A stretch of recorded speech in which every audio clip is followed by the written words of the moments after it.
तो भाई आज इस वीडियो में हम आप लोगों को environmental science theory into practice 2 ये सब्जेक्ट कराने वाले हैं। ये जो सब्जेक्ट है भाई ये सभी कोर्सेज में होता है। किसी बच्चे को 3rd सेमेस्टर में मिलता है, किसी बच्चे को 4th सेमेस्टर में मिलता है। सिलेबस वगैरह भाई आप लोग देख सकते हो अपनी स्क्रीन पे। यही आप लोगों का जो है पूरा लेटेस्ट सिलेबस है। इसमें मल्टीपल चैप्टर दिए गए हैं। टोटल जो है 19 चैप्टर आप लोगों के दिए गए हैं। 11 से लेके 19 चैप्टर है भाई। तो किसी बच्चे को सिलेबस ना पता हो तो भाई यहाँ से आप लोग देख सकते हो। अब मैं गारंटी देता हूँ भाई, अगर आप इस वीडियो को देख के चले आओगे, नोट्स को पढ़ के चले आओगे, फिर आप लोगों को कुछ और करने की जरूरत नहीं पड़ेगी। इसी से जो है आप बहुत अच्छे मार्क्स से पास आउट हो जाओगे। अब एक चीज भाई पहले ही क्लियर कर दूं मैं आप लोगों को कि इस सब्जेक्ट में भाई आप लोगों के लिए इंपॉर्टेंट क्वेश्चन और आंसर जैसी कुछ भी चीज जो है नहीं होती है। अगर आप भाई इंपॉर्टेंट क्वेश्चन और आंसर के पीछे भागोगे तो भाई आप लोग समझ लो आप लोगों का टाइम वेस्ट होने वाला है। क्योंकि अगर आप प्रीवियस ईयर का पेपर उठा के देखोगे, अपनी स्क्रीन पे आप लोग देख सकते हो, ये प्रीवियस ईयर का क्वेश्चन पेपर है, लेटेस्ट 4th सेमेस्टर का है, जिसमें भाई आप लोगों का ये जो एग्जाम है 1 घंटे का आता है और 30 मार्क्स का आता है। और इसमें क्वेश्चंस जो हैं भाई वो भी ऐसे पूछे जाते हैं जिसमें इंपॉर्टेंट क्वेश्चन जैसी कुछ भी नई चीज होती। जैसे कि भाई आप लोगों से ट्रू फॉल्स वगैरह पूछ लेंगे, फिल इन द ब्लैंक्स वगैरह आप लोगों से पूछ लेते हैं, या शॉर्ट में भाई आप लोगों को एक्सप्लेन करने के लिए दे देते हैं, शॉर्ट नोट्स बनाने के लिए दे देते हैं। जो लॉन्ग क्वेश्चन आते हैं ना भाई वो 1 या 2 ही क्वेश्चन आते हैं, बाकी सारे छोटे छोटे क्वेश्चन इसमें दिए जाते हैं। और कहीं से भी पूरे सिलेबस में कुछ से कुछ भी जो है आप लोगों से पूछ लिया जाता है। तो मैं सजेस्ट यही करूंगा भाई कि आप लोग इंपॉर्टेंट क्वेश्चन आंसर के पीछे मत भागना, आप लोगों का टाइम खराब हो जाएगा। बेस्ट ऑप्शन ये है भाई मैं उससे भी कम टाइम में आप लोगों को पूरा कंप्लीट सिलेबस पढ़ा दूंगा, अच्छे से समझा दूंगा। फिर चाहे कहीं से भी कुछ भी पूछ ले, कैसे भी पूछ ले, आप इजीली एग्जाम में कराओगे। तो मैं आप लोगों को भाई सबसे पहले 11वां चैप्टर पढ़ाने वाला हूं, जो आप लोगों की बुक का पहला चैप्टर होगा, जिसका नाम है भाई वैश्विक पर्यावरण मुद्दे, ग्लोबल एनवायरमेंटल इश्यूज। अब सबसे पहले भाई आप लोगों को जो है जलवायु परिवर्तन, क्लाइमेट चेंज का मतलब क्या होता है ये पता होना जरूरी है। क्लाइमेट चेंज या जलवायु परिवर्तन का सिंपल सा मतलब होता है भाई कि आप लोगों ने भाई देखा होगा आजकल क्या हो रहा है भाई, गर्मी जो है वो हद ही ज्यादा पड़ रही है, सर्दी जो है वो हद ही ज्यादा पड़ रही है, मॉनसून जो है वो टाइम से पहले आ जा रहा है, या बाढ़ वगैरह हद से ज्यादा आ रही है, तूफान वगैरह सब हद से ज्यादा आ रही हैं। तो ये जो भाई मौसम वगैरह में चेंज हो रहे हैं ना, वेदर वगैरह में चेंज हो रहे हैं, इसी को ही भाई हम जलवायु परिवर्तन या क्लाइमेट चेंज बोलते हैं। जलवायु, क्लाइमेट, इसका मतलब ही भाई मौसम होता है, वेदर होता है। अब मौसम बदलेगा, परिवर्तन होगा, क्लाइमेट चेंज होगा, तो इसी को भाई हम जलवायु परिवर्तन या क्लाइमेट चेंज बोलते हैं। अब ये चीजें हो क्यों रही हैं भाई, मौसम इतना आजकल क्यों बदल रहा है, उसके पीछे भाई मेनली 2 रीजन है, 2 कारण है। पहला है भाई मानव निर्मित, ह्यूमन मेड कॉजेज, और दूसरा है भाई हमारा प्राकृतिक कारण, नेचुरल कॉजेज। यानी कि भाई मानव निर्मित मतलब, ह्यूमन मेड मतलब कुछ प्रॉब्लम तो भाई इस मौसम में इंसानों की वजह से आ रही है, उनकी वजह से भाई ये जलवायु परिवर्तन हो रहा है, क्लाइमेट चेंज हो रहा है। वो कैसे, इंसान जो है भाई ग्रीन हाउस गैस जो होती है ना उसको बहुत ज्यादा उत्सर्जन कर रहा है, उसका बहुत ज्यादा अजम्पशन कर रहा है। अब ये ग्रीन हाउस गैस कौन सी होती है भाई, carbon dioxide, methane gas, nitrous oxide, इन जैसी गैसें जो बहुत ज्यादा गर्मी करती है ना, इन्हें हम भाई ग्रीन हाउस गैसेस बोलते हैं। और ये गैसेस कैसे निकलती हैं भाई, बिजली वगैरह बनाने से, गाड़ी चलाने से, या कारखाने वगैरह से, इंडस्ट्रीज वगैरह से। और जब तेल या गैस वगैरह जलती है उससे भाई ये सारी गैसेस निकलती हैं और जो बहुत ज्यादा गर्मी करती है। तो ये सब कौन करता है, इंसान ही तो करते हैं भाई। इस वजह से भाई जलवायु परिवर्तन हो रहा है, क्लाइमेट चेंज हो रहा है, मौसम बदल रहे हैं। दूसरा रीजन भाई ये है, वनों की कटाई बहुत करते जा रहे हैं आजकल हम, डिसफॉरेस्टेशन जो है बहुत हो रहा है आजकल। लोग भाई अपनी तरक्की के लिए, अपनी जरूरतों को पूरा करने के लिए पेड़ काटे जा रहे हैं, डिसफॉरेस्टेशन करे जा रहे हैं, जिस वजह से भाई जो कार्बन डाइऑक्साइड है हमारे एनवायरनमेंट में, हमारे एटमॉस्फेयर में, हमारे वातावरण में वो कम नहीं हो पा रही है। आप लोगों को पता ही होगा कार्बन डाइऑक्साइड जो है वो पेड़ जो है एक तरीके से उनका खाना है, और फिर वो भाई उसके बदले में ऑक्सीजन छोड़ते हैं। तीसरा रीजन है भाई औद्योगिकरण, शहरीकरण, इंडस्ट्रियलाइजेशन, अर्बनाइजेशन। आजकल लोग भाई बहुत ज्यादा फैक्ट्रियां वगैरह लग रही हैं, बहुत ज्यादा इंडस्ट्रीज वगैरह लगती जा रही हैं, उद्योग वगैरह बढ़ते जा रहे हैं। जो पहले गांव होते थे वो शहर बनते जा रहे हैं, अर्बन एरियाज बनते जा रहे हैं, जिस वजह से प्रदूषण वगैरह भी बहुत दबा के बढ़ रहा है, पॉल्यूशन बढ़ता जा रहा है। अब पॉल्यूशन, प्रदूषण वगैरह बढ़ेगा तो भाई क्लाइमेट चेंज तो होगा, जलवायु परिवर्तन तो होगा, मौसम तो बदलेगा ही। अगला रीजन है भाई वाहनों से जो प्रदूषण होता है, व्हीकल पोल्यूशन, जो हम गाड़ी वगैरह चलाते हैं, चाहे पेट्रोल की हो या डीजल की हो, उससे बहुत ज्यादा पोल्यूशन होता है। कार्बन डाइऑक्साइड निकलती है जो एक ग्रीन हाउस गैस है और वो बहुत ज्यादा गर्मी करती है, जिस वजह से क्लाइमेट चेंज हो रहा है, जलवायु परिवर्तन हो रहा है। दूसरा है भाई कृषि और पशुपालन, एग्रीकल्चर और एनिमल रियरिंग। आजकल भाई कृषि जो है, एग्रीकल्चर जो है वो भी बहुत ज्यादा बढ़ रहा है। और आप लोगों को पता है जो धान की खेती होती है ना, जो पैडी फील्ड्स होती हैं, उससे भाई मीथेन गैस निकलती है बहुत ज्यादा, जो बहुत ज्यादा गर्मी करती है। इसके साथ साथ जो भाई जो गाय का गोबर वगैरह होता है ना, उससे भी बहुत ज्यादा मीथेन गैस वगैरह निकलती है, जिससे बहुत ज्यादा गर्मी वगैरह बढ़ती है, तापमान बढ़ता है, टेम्परेचर इंक्रीज होता है, जिससे भाई जलवायु परिवर्तन होता है, क्लाइमेट चेंज होता है। बात करें भाई प्राकृतिक कारण क्या है, नेचुरल कॉजेस क्या है जलवायु परिवर्तन के, क्लाइमेट चेंज के, तो उनमें भाई जो ज्वालामुखी वगैरह फटते हैं उससे बहुत ज्यादा गर्मी निकलती है भाई, धूल निकलती है, राख निकलती है, गैस वगैरह निकलती हैं, एशेज, डस्ट वगैरह जो है बहुत ज्यादा निकलती है उससे, जिस वजह से भाई पृथ्वी पर टेम्परेचर जो है बढ़ जाता है, अर्थ पे टेम्परेचर बढ़ जाता है और उसके आसपास का जितना भी एरिया होता है उसके क्लाइमेट में बहुत ज्यादा इंपैक्ट पड़ता है, बहुत ज्यादा उसके वेदर पे फर्क पड़ता है। इसके साथ साथ जो सौर ऊर्जा होती है भाई, सौर ऊर्जा मतलब सूरज से आने वाली गर्मी, जिसे हम इंग्लिश में सोलर एक्टिविटी आप बोल सकते हो। आप लोगों को ये तो पता ही होगा कि भाई जो सूरज है, जो सन है, उससे भाई गर्मी आती है, पृथ्वी पर किरणें आती हैं, रेज आती हैं, जिन्हें भाई हम पराबैंगनी किरणें कहते हैं, अल्ट्रावायलेट रेस कहते हैं, और वो बहुत ज्यादा गर्मी करती हैं, बहुत ज्यादा हार्मफुल होती है हम इंसानों के लिए भी। तो उससे भाई तापमान जो है बढ़ता जा रहा है, पृथ्वी का, अर्थ का टेम्परेचर बढ़ रहा है, जिस वजह से भाई जलवायु परिवर्तन हो रहा है, क्लाइमेट चेंज हो रहा है, मौसम बदल रहे हैं। तीसरा भाई नेचुरल कॉज ये है, नेचुरल कारण ये है कि भाई जो महासागर होते हैं, जो ओशन होते हैं, समुद्र होते हैं, उसमें भाई क्या होता है, उसमें भाई धाराएं चलती हैं, करंट चलते हैं, लहरें जिन्हें आप बोलते हो। तो वो जो लहरें होती है ना, वो भाई समुद्र के आसपास के जो इलाके होते हैं उनको टेम्परेचर को जो है भाई बैलेंस करने का काम करती हैं। अब मान लो भाई जो वो लहरें हैं वो पहले इस दिशा में बह रही हैं, इस डायरेक्शन में चल रही हैं, अब वो बदल के भाई इस डायरेक्शन में हो जाएं, तो पहले जो इस एरिया के आसपास बैलेंस होता था तो वो तो खत्म हो जाएगा, वहां का बैलेंस बिगड़ जाएगा मौसम का, और इस एरिया का ठीक होने लग जाएगा, इसका अलग हो जाएगा। चौथा भाई नेचुरल कारण ये है कि भाई जो पृथ्वी की कक्ष है ना, जो ऑर्बिट है भाई अर्थ का, इन सब चीजों में भी बहुत ज्यादा चेंज हो रहा है।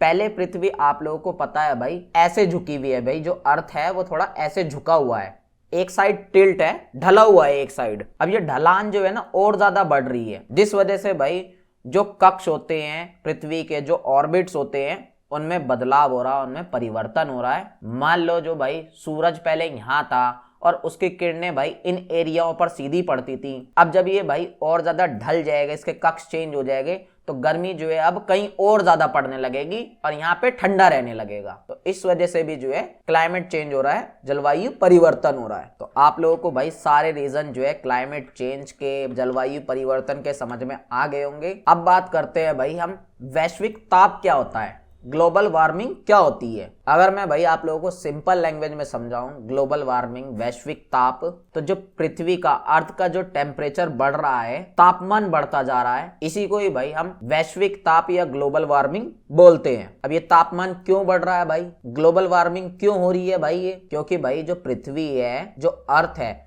उस पे भाई ग्रीन हाउस गैसेस जो हैं वो भी बहुत ज्यादा बढ़ती जा रही हैं। ग्रीन हाउस गैसेस यानी कि carbon dioxide, methane gas, nitrous oxide, ये सारी गैसें ऐसी हैं जो बहुत ज्यादा गर्मी जो है कर देती हैं। एग्जाम्पल के लिए भाई ये मान लो ये है हमारी पृथ्वी है, अर्थ, और ये रहा भाई सूरज, ठीक है। अब आप लोगों को ये तो मैं पढ़ा ही चुका हूँ, सूरज से जो है भाई किरणें आती हैं, गर्मी आती है, रेज वगैरह निकलती हैं जो पृथ्वी तक आती हैं। अब पहले क्या होता था भाई, जब ये ग्रीन हाउस गैस वगैरह नहीं होती थी पृथ्वी पर ज्यादा, तो भाई ये जो गर्मी आती थी ये पृथ्वी पे कुछ टाइम रुकती थी अर्थ पे, और फिर जो है वापस चली जाती थी एटमॉस्फेयर में, वातावरण में। लेकिन अब ये जो भाई ग्रीन हाउस गैसेस जो हैं बहुत ज्यादा बढ़ गई हैं हमारी पृथ्वी पर, हमारे अर्थ पर, तो ये ग्रीन हाउस गैस क्या करती हैं, इस गर्मी को जो सूरज से जो आती है ना गर्मी, उसे पकड़ के रख लेती हैं, वापस जाने नहीं देती हैं, जिस वजह से पृथ्वी का टेम्परेचर जो है बढ़ता जा रहा है, तापमान बढ़ता जा रहा है। इसी को हम बोलते हैं ग्लोबल वार्मिंग, वैश्विक तापन। बात करें भाई इसका कारण क्या है, कॉजेस क्या है भाई इसके, तो पहला कारण तो भाई मैं आप लोगों को बता ही चुका हूं कि ग्रीन हाउस गैसेस जो है वो बहुत ज्यादा बढ़ती जा रही है पृथ्वी पे, और ये क्या करती है, गर्मी को रोक के रखती है जो भी सूरज से आती है। दूसरा कारण भाई ये है, वनों की कटाई हो रही है, डिफोरेस्टेशन हो रहा है, जंगल वगैरह कट रहे हैं, पेड़ वगैरह कट रहे हैं। आप लोगों को पता है भाई, पेड़ जो है वो कार्बन डाइऑक्साइड लेते हैं और बदले में भाई ऑक्सीजन छोड़ते हैं, जिससे क्या बैलेंस बना रहता है हमारे अर्थ पे, हमारी पृथ्वी पे। लेकिन जब तुम पेड़ ही काट दोगे तो बैलेंस तो गड़बड़ाएगा ही भाई, तापमान तो बढ़ेगा ही, टेम्परेचर तो बढ़ेगा ही। इसके साथ साथ भाई औद्योगिकरण बहुत ज्यादा हो रहा है, इंडस्ट्रियलाइजेशन बहुत ज्यादा हो रहा है आजकल, फैक्ट्री वगैरह बढ़ती जा रही है भाई हर जगह हर देश में, जिस वजह से भाई ग्रीन हाउस गैसेस जो है बहुत ज्यादा निकालती हैं फैक्ट्री वगैरह, और टेम्परेचर फिर बढ़ता जाता है। जो वाहन वगैरह होते हैं, व्हीकल्स वगैरह होते हैं, वो भी बहुत ज्यादा पोल्यूशन करते हैं, प्रदूषण करते हैं, कार्बन डाइऑक्साइड छोड़ते हैं भाई। और कार्बन डाइऑक्साइड जो है एक तरीके की भाई ग्रीन हाउस गैस है जो गर्मी को पकड़ के रखती है। पांचवा रीजन ये है भाई, जनसंख्या बहुत बढ़ती जा रही है, हमारी पॉपुलेशन जो है बहुत तेजी से उसकी ग्रोथ हो रही है। अब जब जनसंख्या बढ़ेगी भाई तो गाड़ियां भी ज्यादा यूज होंगी, इंडस्ट्रियलाइजेशन भी ज्यादा होगा, ग्रीन हाउस गैसें भी हम ज्यादा निकालेंगे, हर चीज ज्यादा होगी। तो ये भी कहीं ना कहीं एक रीजन है भाई। और 6 पॉइंट भाई, कृषि गतिविधि या एग्रीकल्चर एक्टिविटी, ये मैं ऊपर भी आप लोगों को समझा चुका हूं कि भाई जब खेती बाड़ी वगैरह की जाती है, एग्रीकल्चर किया जाता है, फार्मिंग वगैरह की जाती है, उसमें भाई उर्वरक वगैरह का यूज होता है, फर्टिलाइजर का यूज होता है, या कीटनाशकों का यूज होता है, पेस्टिसाइड्स आप इंग्लिश में बोल सकते हो, जो खेती बाड़ी अच्छे करने के लिए एक तरीके से केमिकल वगैरह का यूज होता है। तो उनसे भाई नाइट्रस ऑक्साइड गैसें जो है बहुत ज्यादा निकलती हैं और ये गर्मी पैदा करती हैं, ग्रीन हाउस गैस है। इसके साथ साथ पशुपालन वगैरह जो होता है, जो लोग जानवरों को पाल लेते हैं, उनकी फार्मिंग करते हैं, तो उससे भाई मीथेन गैस जो है बहुत ज्यादा निकलती है जो गर्मी को रोक के रखती है पृथ्वी पर। तो रीजन भाई आप लोग समझ चुके होंगे। बात करें भाई अब प्रभाव क्या पड़ता है इस चीज से, इफेक्ट क्या पड़ता है ग्लोबल वार्मिंग से, होता क्या है भाई ये ग्लोबल वार्मिंग बढ़ने से। पहला तो यही होता है, जो भाई टेम्परेचर है पृथ्वी का वो बढ़ता जा रहा है। आजकल आप लोगों ने देखा होगा गर्मी जो है बहुत ज्यादा बढ़ती जा रही है, गर्म हवाएं, लू वगैरह जो है बहुत ज्यादा चलती हैं, हीट वेव्स इंग्लिश में उसे कहते हैं भाई। अब जब टेम्परेचर बढ़ रहा है भाई, गर्मी बढ़ रही है पृथ्वी पर, तो जो हिमनद है, जो ग्लेशियर है हमारे, यानी कि बर्फ के जो पहाड़ हैं वो पिघलते जा रहे हैं, जिस वजह से भाई समुद्र का पानी भी बढ़ता जा रहा है, और जो तट पे जो एरिया है, जो समुद्र के पास के जो एरिया हैं वो सारे डूबते जा रहे हैं। और क्या हो रहा है भाई इस चीज से, और भाई जो वर्षा होती है, जो बारिश होती है, रेनफॉल होता है, उसका भी पैटर्न चेंज होता जा रहा है। आजकल आप लोगों ने देखा होगा भाई कि कैसे बारिश का मौसम है भी नहीं फिर भी बारिश आ जा रही है। तो चीजें सारी गड़बड़ा गई हैं, इम्बैलेंस हो गई हैं। और जब पारिस्थितिकी तंत्र होता है, जो इकोसिस्टम होता है, या सिंपली बोलूं तो जो हमारा एनवायरमेंट होता है, जो वातावरण होता है, उस पे भी इस चीज का बहुत ज्यादा नेगेटिव गलत प्रभाव पड़ता है। वो सारी चीजें भी जो है इम्बैलेंस्ड हो जाती है। जैसे कि भाई वनस्पतियां होती हैं, प्लांट्स वगैरह हैं, एनिमल वगैरह है, उन पे भी बहुत ज्यादा गलत असर पड़ता है इस चीज का। और सिर्फ प्लांट्स या एनिमल पे नहीं, बल्कि भाई जो इंसान हैं उनकी लाइफ पे भी बहुत ज्यादा गंदा असर पड़ता है, बहुत ज्यादा गंदा इफेक्ट पड़ता है। लोगों को नई नई तरीके की भाई बीमारियां हो रही हैं, अलग अलग तरह की प्राकृतिक आपदाएं आ रही है इसकी वजह से, नेचुरल डिजास्टर्स आप इंग्लिश में बोल सकते हो, जैसे कि भाई बाढ़, सुनामी, तूफान, अलग अलग टाइप के आ रहे हैं, और ये चीज बहुत ज्यादा बढ़ती जा रही है। इसके साथ साथ जो कृषि है, जो खाद्य है, उस चीज पे भी वह बहुत ज्यादा इम्पैक्ट पड़ रहा है, एग्रीकल्चर पे, फूड सिक्योरिटी पे भी। क्योंकि जब भाई मौसम वगैरह बदलेगा तो खेती बाड़ी अच्छे से नहीं हो पाएगी, फार्मिंग अच्छे से नहीं हो पाएगी, क्योंकि जो फसलें मान लो पहले उगाई जाती थी इस टाइम में, अब वो टाइम ही घट के कम हो गया, तो खेती बाड़ी कैसे होगी, खेती बाड़ी जो है कम होती जा रही है। या कहीं पे भाई पहले खेती बाड़ी होती थी तो अब वहां पे सूखा पड़ने लगा,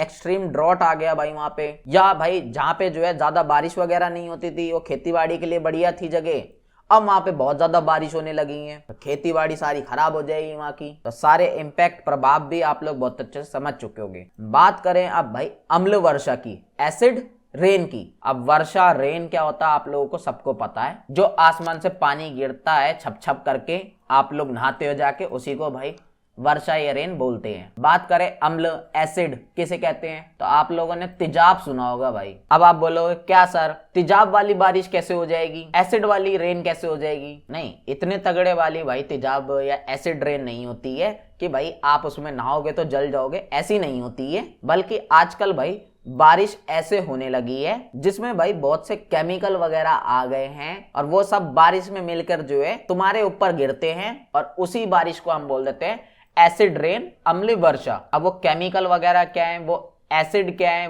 वो अम्ल क्या है, वो तेजाब क्या है, वो है भाई सल्फ्यूरिक एसिड और नाइट्रिक एसिड। अब जब ये दोनों तेजाब, ये दोनों एसिड जब मिलकर बारिश के साथ साथ हमारे ऊपर गिरते हैं तो हम इसे बोल देते हैं अम्लीय वर्षा या एसिड रेन। अब ये जो अम्लीय वर्षा हो रही है, एसिड रेन हो रही है भाई, इसका मेन कारण क्या है, मेन कोज क्या है? इसका मेन कारण, मेन कोज यही है कि भाई जो कोयला जलाते हैं ना लोग, जो पेट्रोल जलता है, जब डीजल वगैरह जलता है, इन चीजों का यूज होता है तो भाई इससे गैसेस निकलती हैं। गैस कौन सी भाई? सल्फर डाइऑक्साइड और नाइट्रोजन ऑक्साइड। ये दो टाइप की गैसें निकलती हैं जो भाई फिर हमारे वायुमंडल में चली जाती है, एटमॉस्फेयर में चली जाती हैं। अब फिर वहां पे भाई बारिश के साथ मिलके जो है हमारे ऊपर ही गिर जाती हैं, तभी इसे जो है अम्लीय वर्षा बोला जाता है, एसिड रेन बोला जाता है। अब ये भी भाई दो प्रकार की होती है, दो टाइप की होती है। पहली होती है भाई गीली वाली और दूसरी होती है सूखी वाली, ड्राई एंड वेट। अब ये गीली वेट वाली कौन सी होती है भाई?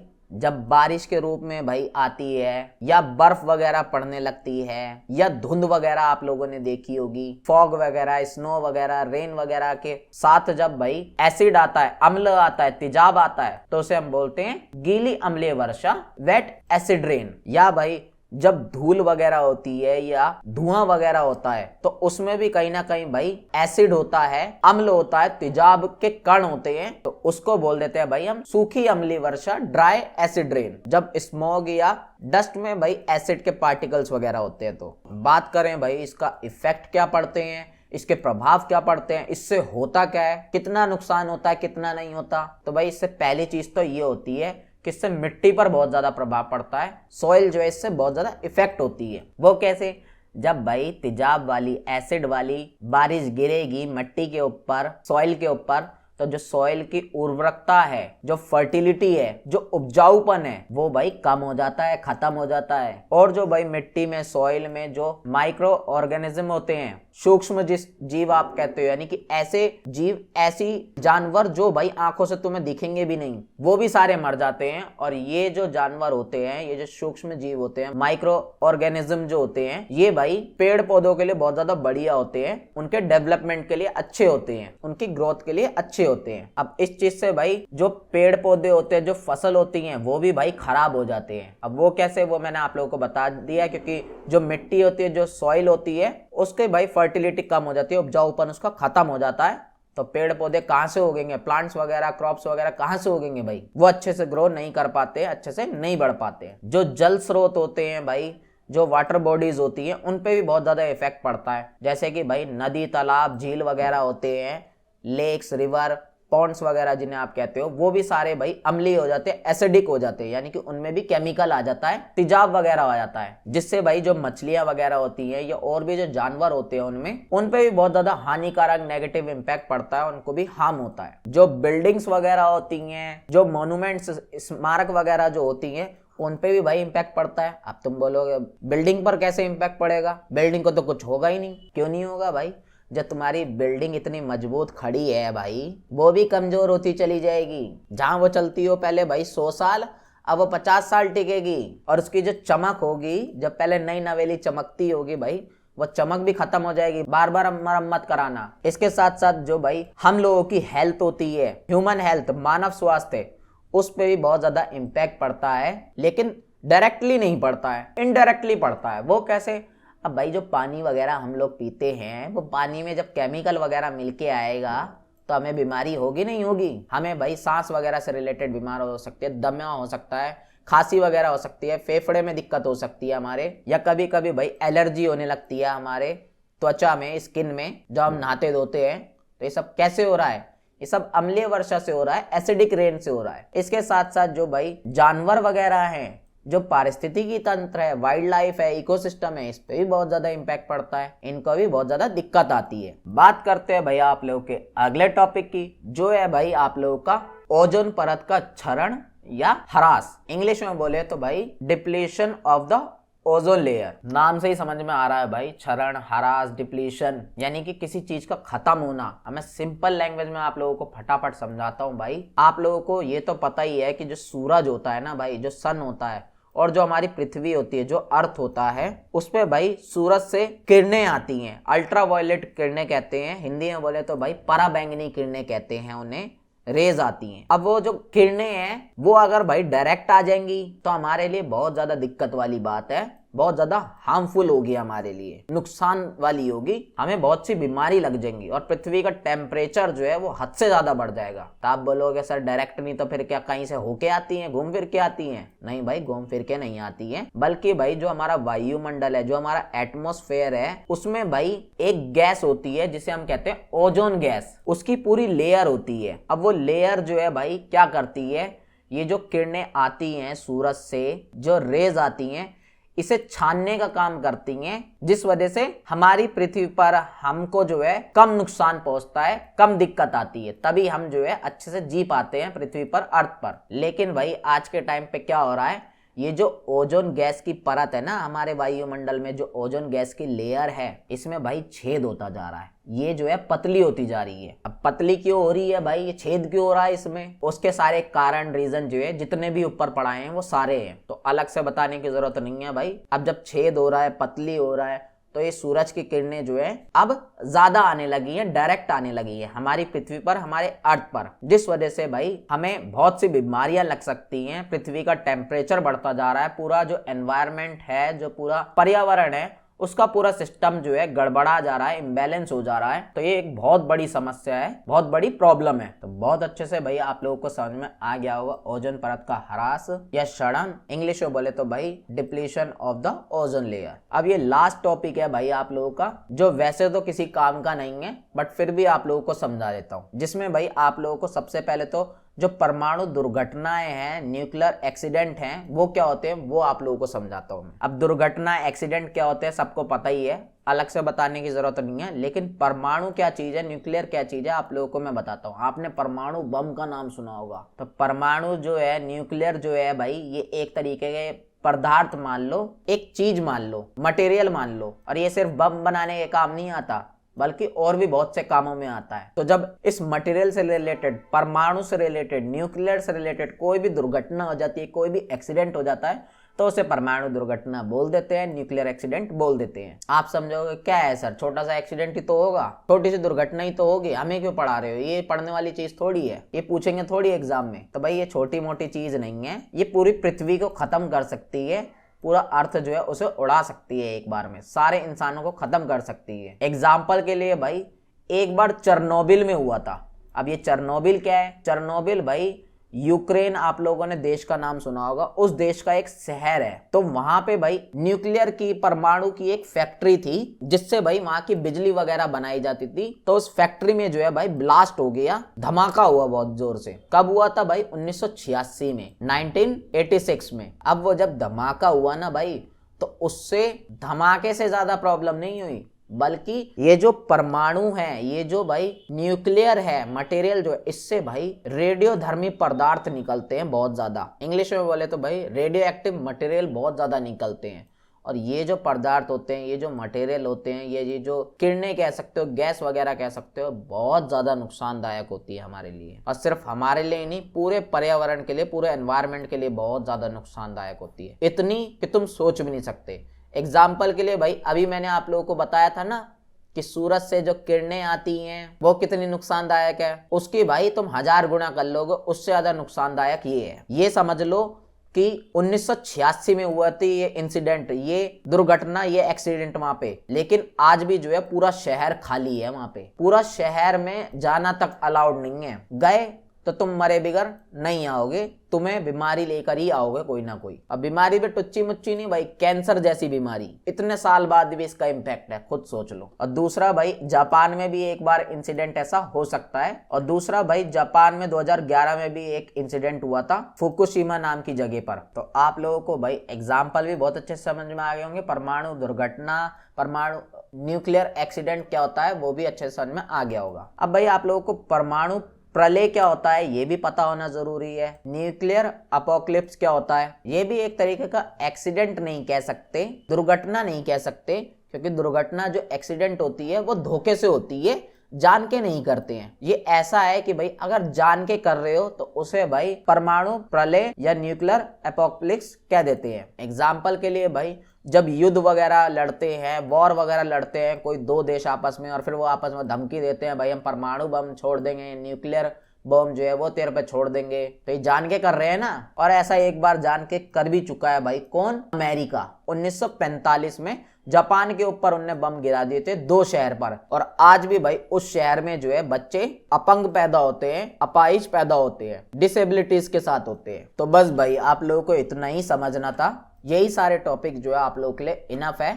अब है भाई आप लोगों का 12वां चैप्टर, जिसका नाम है भाई भारत में पर्यावरणीय कानून और पर्यावरणीय विधान। इंग्लिश में बोले तो भाई environmental laws and environmental legislation in India. Basically भाई इस चैप्टर में हम पर्यावरण से रिलेटेड कानून वगैरह जो होते हैं, लॉज होते हैं एनवायरमेंट से रिलेटेड, वही सारी चीजें पढ़ने वाले हैं। तो ये है भाई आप लोगों का पहला कानून, पहला लॉ, जिसका नाम है भाई भारतीय वन्यजीव संरक्षण अधिनियम 1972।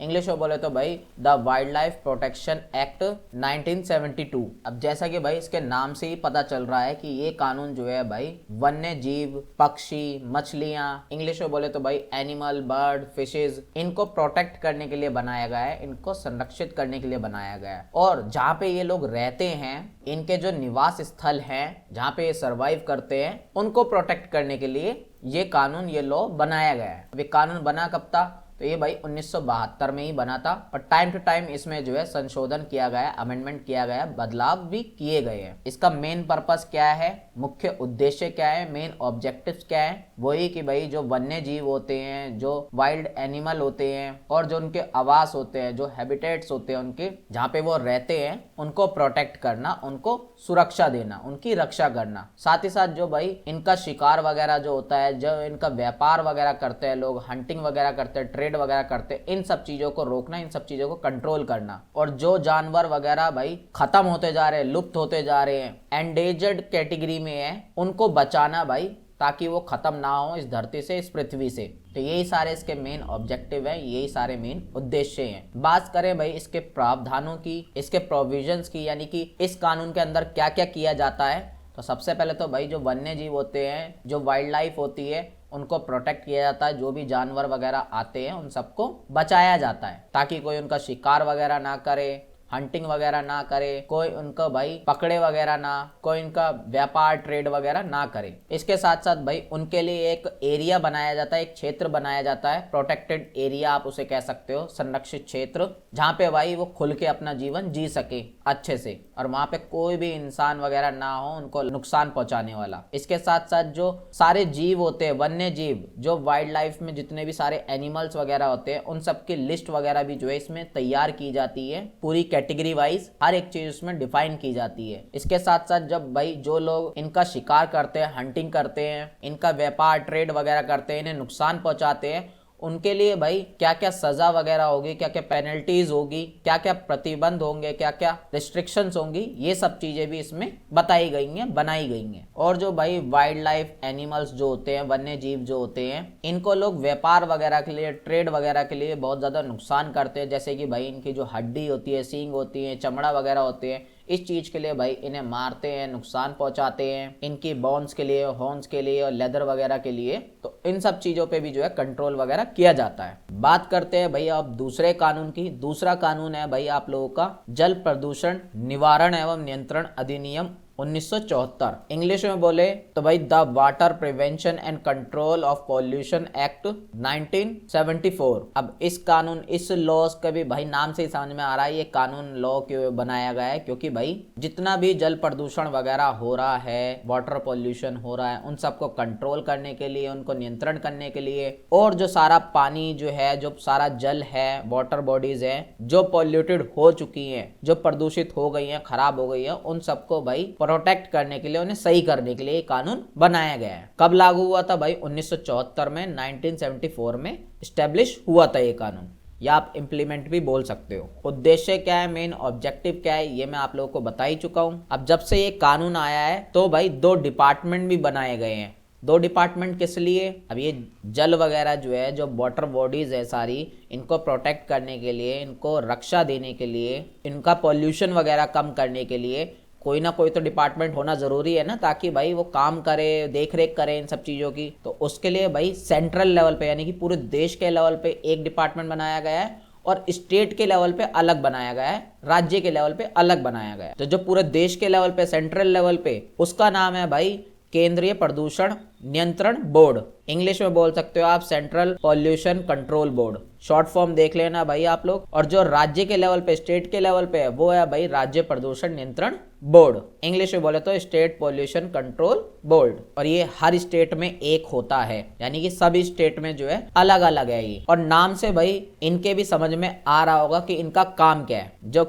सेंट्रल वाला है, जो पूरा देश का है, CPCB, इसका काम है भाई देश के सारे वाटर बॉडी, सारा जो जल है, जैसे नदी, तालाब वगैरह, झील वगैरह है, इन सब में देख रेख करना अच्छे से, इनमें प्रदूषण वगैरह कम करना, और कोई इन्हें नुकसान पहुंचाए, पॉल्यूशन वगैरह करे, उन सबको कंट्रोल करना। और जो राज्य वाला है, जो स्टेट वाला है, इसका काम है भाई एक स्टेट के अंदर में रह के इन सारी चीजों को कंट्रोल करना, उनकी देख रेख करना। अब इनके मेन काम क्या है, दोनों डिपार्टमेंट के, दोनों इंस्टीट्यूशन के, या ये दोनों बोर्ड बनाए गए हैं इनके, जिनमें पहला तो भाई काम इनका यही है कि जो पानी की क्वालिटी है, जो गुणवत्ता है, उनको अच्छे से चेक करे, उनकी निगरानी करे और उन सबको प्रोटेक्ट करे, ताकि पानी की जो क्वालिटी है वो अच्छी से बनी रहे सारी झीलों में, तालाबों में, नदियों में, कुओं में, रिवर्स में, लेक्स में, वेल्स में, सब में। दूसरा काम है भाई जो पोल्यूशन वगैरह सारा बढ़ रहा है नदी, तालाबों, कुएं वगैरह में जो प्रदूषण बढ़ रहा है, उन सबको कंट्रोल करे, उन सबको बढ़ने से रोके।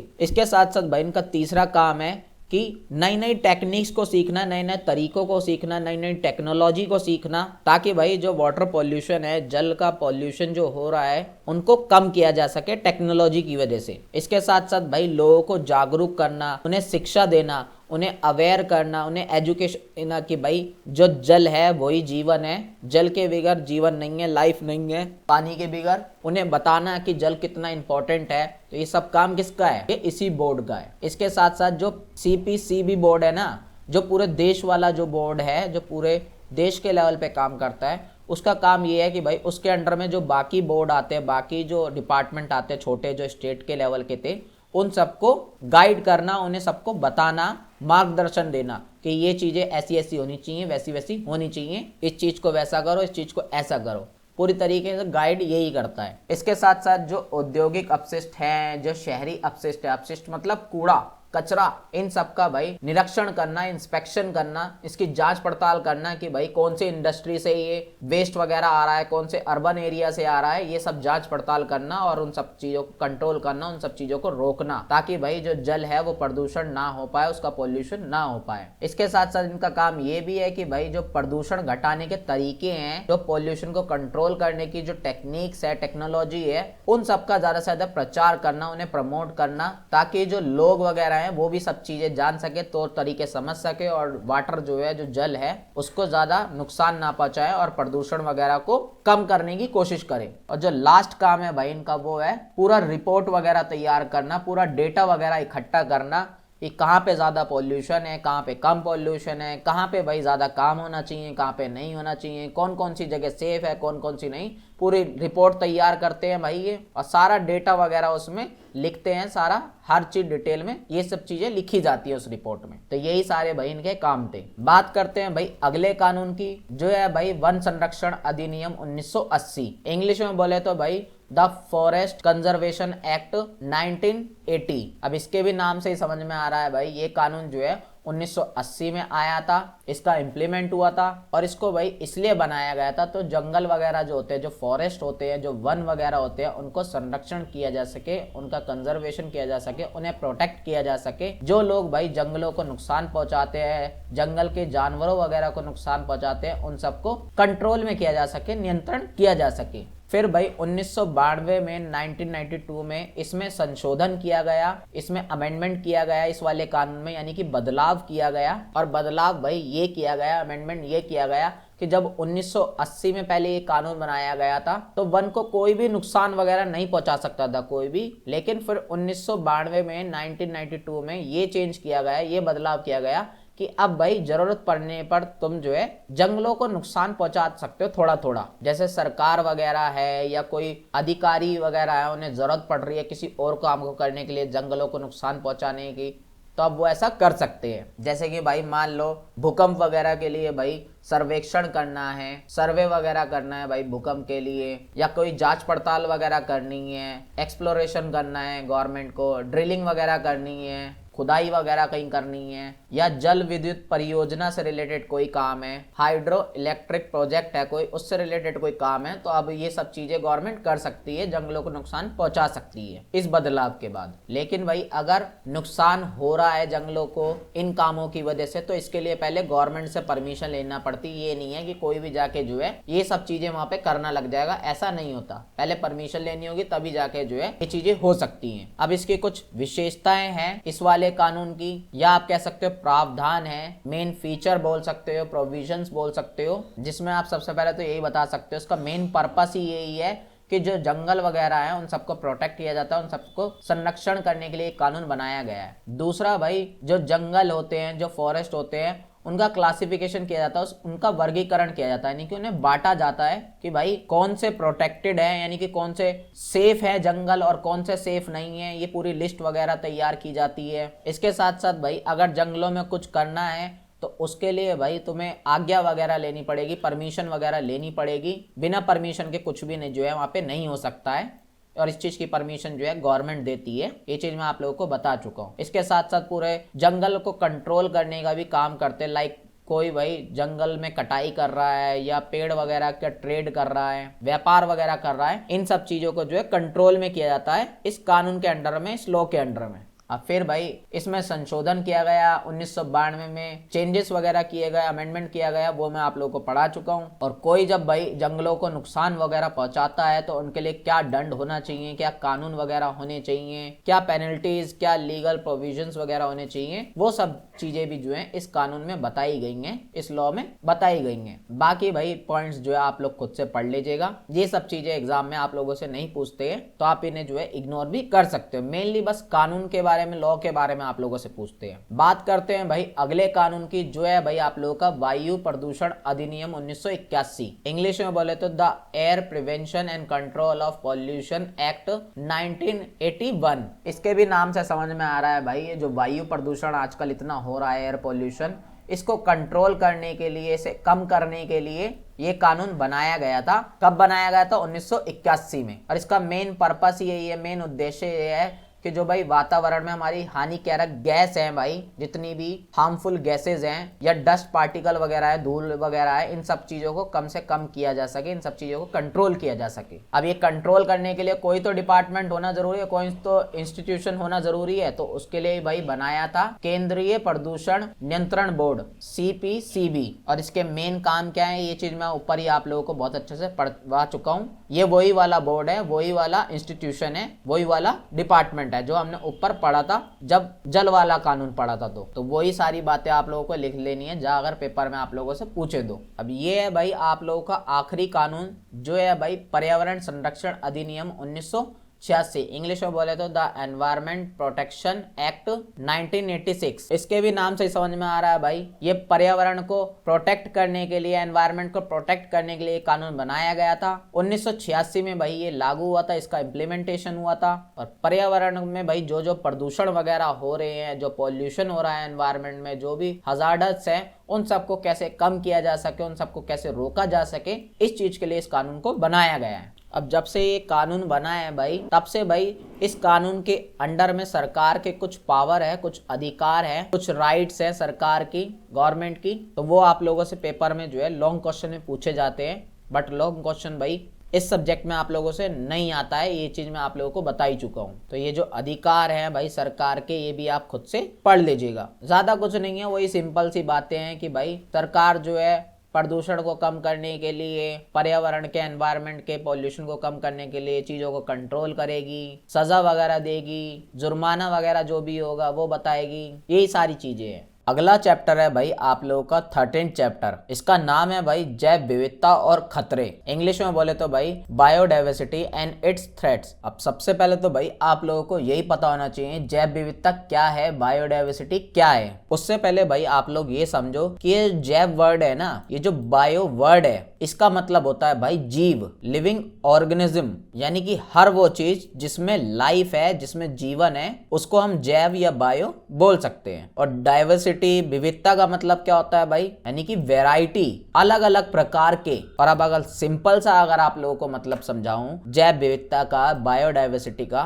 तो सिंपल मतलब होता है पृथ्वी पर भाई जो अलग अलग टाइप के, अलग अलग किस्म के, अलग अलग प्रकार के, अलग अलग वैरायटी के जो जीव जंतु पाए जाते हैं, एनिमल्स पाए जाते हैं, प्लांट्स पाए जाते हैं, माइक्रो ऑर्गेनिज्म पाए जाते हैं, पेड़ पौधे पाए जाते हैं, सूक्ष्म जीव पाए जाते हैं, इसी वैरायटी को, इसी डाइवर्सिटी को हम जैव विविधता या बायोडाइवर्सिटी बोलते हैं। आप लोगों को पता ही है भाई पूरी पृथ्वी पे, पूरे अर्थ पे कितने टाइप के जानवर हैं, कितने टाइप के प्लांट्स हैं, पेड़ पौधे हैं, जीव जंतु हैं, सूक्ष्म जीव हैं, छोटे छोटे जानवर हैं, पक्षी वगैरह हैं, बर्ड्स वगैरह हैं, या माइक्रो ऑर्गेनिज्म है अलग अलग टाइप के। तो यही जो भाई अलग अलग टाइप के पृथ्वी पर इतनी सारी चीजें हैं, वैरायटी हैं जीवों की, एनिमल्स की, प्लांट्स की, इसी को ही हम बायोडाइवर्सिटी या जैव विविधता बोलते हैं। कहा जाता है कि भाई एस्टिमेटेड है, यानी कि अनुमान लगाया गया है कि भाई कितने टाइप की वैरायटी है पूरी पृथ्वी पर, पूरी धरती पर। तो भाई 70 से 80 लाख से लेकर 4 से 5 करोड़ तक भाई वैरायटी पाई जाती है, अलग अलग प्लांट्स की, अलग अलग एनिमल्स की, अलग अलग सूक्ष्म जीव की, माइक्रो ऑर्गेनिज्म की, अलग अलग टाइप के जीवों की, अलग अलग लिविंग ऑर्गेनिज्म की। सोचो कितने टाइप के जो है पाए जाते हैं। और हर साल जो है ये संख्या बढ़ती जाती है, नई नई वैरायटी के एनिमल्स, प्लांट्स,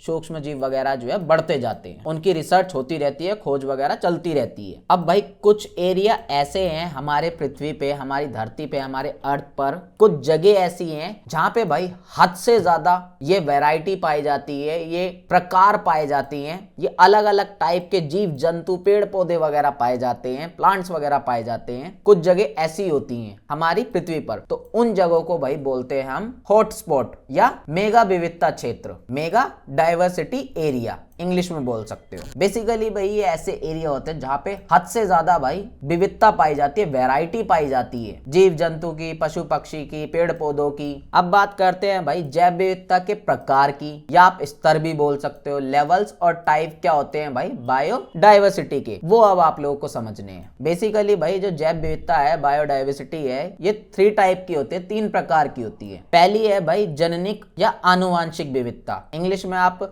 जेनेटिक डाइवर्सिटी बोल सकते हो इसे, यानी कि भाई जीवों के, लिविंग ऑर्गेनिज्म की जो जीन्स होते हैं, जो गुणसूत्र होते हैं, उनमें अगर विविधता हो, उनमें अगर वैरायटी होती है, तो उसे हम जननिक या आनुवांशिक विविधता कहते हैं। जेनेटिक डाइवर्सिटी आप इंग्लिश में बोल सकते हो। अभी आप लोगों को समझ में नहीं आएगा, मैं एक एग्जांपल देता हूं। आपने भाई आम तो खाए होंगे। अब आम भाई कितने टाइप के जो है आप लोगों ने आम देखे होंगे। कोई दशहरी आम होता है, कोई लंगड़ा आम होता है, कोई अल्फोंसो आम होता है। तो मतलब अलग अलग टाइप के भी आम जो है आपने देखे होंगे, और इनकी अलग अलग भाई खास बात होती है, इनमें अलग अलग गुण होते हैं। लेकिन होते सारे क्या हैं, आम ही होते हैं भाई, लेकिन गुण इनके अलग अलग है। तो ये गुण कहां से मिलते हैं भाई, ये गुण इन्हें अपने जीन से मिलते हैं, अपने जेनेटिक्स से मिलते हैं। और जब इनके जेनेटिक में, इनके भाई जीन में, इनके गुणसूत्र में विविधता आ जाती है, डाइवर्सिटी आ जाती है, तो ये अलग अलग टाइप के हो जाते हैं, अलग अलग किस्म के हो जाते हैं, इनमें अलग अलग गुण हो जाते हैं। ऐसी जो डाइवर्सिटी होती है, ऐसी जो विविधता होती है जीवों में, उसे हम बोलते हैं भाई जननिक या आनुवांशिक विविधता, जेनेटिक डाइवर्सिटी। जब उनके गुणों में विविधता दिखती है, उनके गुणों में वैरायटी दिखती है, क्रोमोसोम्स में बोल सकते हो आप इंग्लिश में। दूसरा है भाई हमारा प्रजातीय विविधता,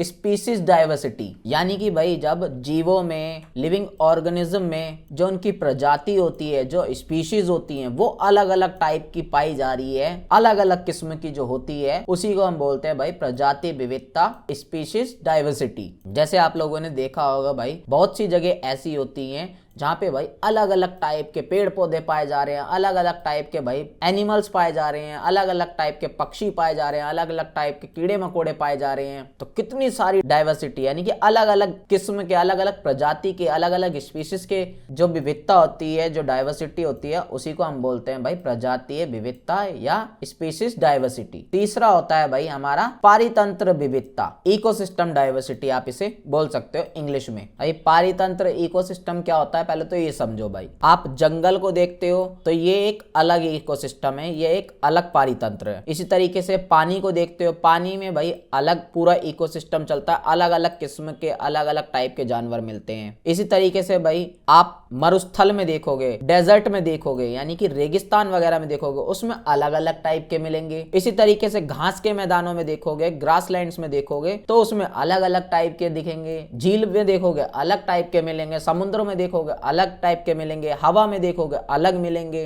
तो ये जो अलग अलग पारितंत्र है, अलग अलग इकोसिस्टम है, इनमें जो भाई अलग अलग तरीके के जानवर होते हैं, पेड़ पौधे, जीव जंतु वगैरह होते हैं, इनमें जो डाइवर्सिटी होती है, अलग अलग टाइप की विविधता होती है, इसी को हम बोलते हैं भाई पारितंत्रीय विविधता या इकोसिस्टम डाइवर्सिटी। तो आप लोगों को भाई प्रकार भी जो है बहुत अच्छे समझ में आ गए होंगे। यही 3 प्रकार के होते हैं। अब भारत में भाई जैव भौगोलिक क्षेत्र कौन कौन से हैं वो आप लोगों को पता होने जरूरी है। एग्जाम में भाई एमसीक्यूज वगैरह में पूछ लेते हैं, या लॉन्ग क्वेश्चन में भी जो है 1-2 नंबर में आप लोगों से पूछा जा सकता है कि भाई बायोजियोग्राफिक एरिया जो है वो बताओ इंडिया में। पहले तो भाई ये जैव भौगोलिक क्षेत्र है कौन से, बायोजियोग्राफिक एरियाज रीजन ये होते कौन से हैं, इसका मतलब आप लोगों को पता होना जरूरी है। यानी कि ऐसे एरिया भारत के अंदर, ऐसे रीजन, ऐसे क्षेत्र जहां पर भाई जैव विविधता हद से ज्यादा पाई जाती है, बायोडाइवर्सिटी हद से ज्यादा पाई जाती है। अलग अलग टाइप के, अलग अलग किस्म के वहां पे जानवर, पेड़ पौधे, प्रजातियां वगैरह उनकी पाई जाती हैं। तो ऐसे भाई टोटल 10 एरिया हैं भारत के अंदर, हमारे इंडिया में। ये सारे भाई मैंने जो है लाइन से यहाँ पे लिख रखे हैं। इसे मैं आप लोगों को जो है मैप से समझाऊंगा। मैप वगैरह आप भाई अपने स्क्रीन पे देखो।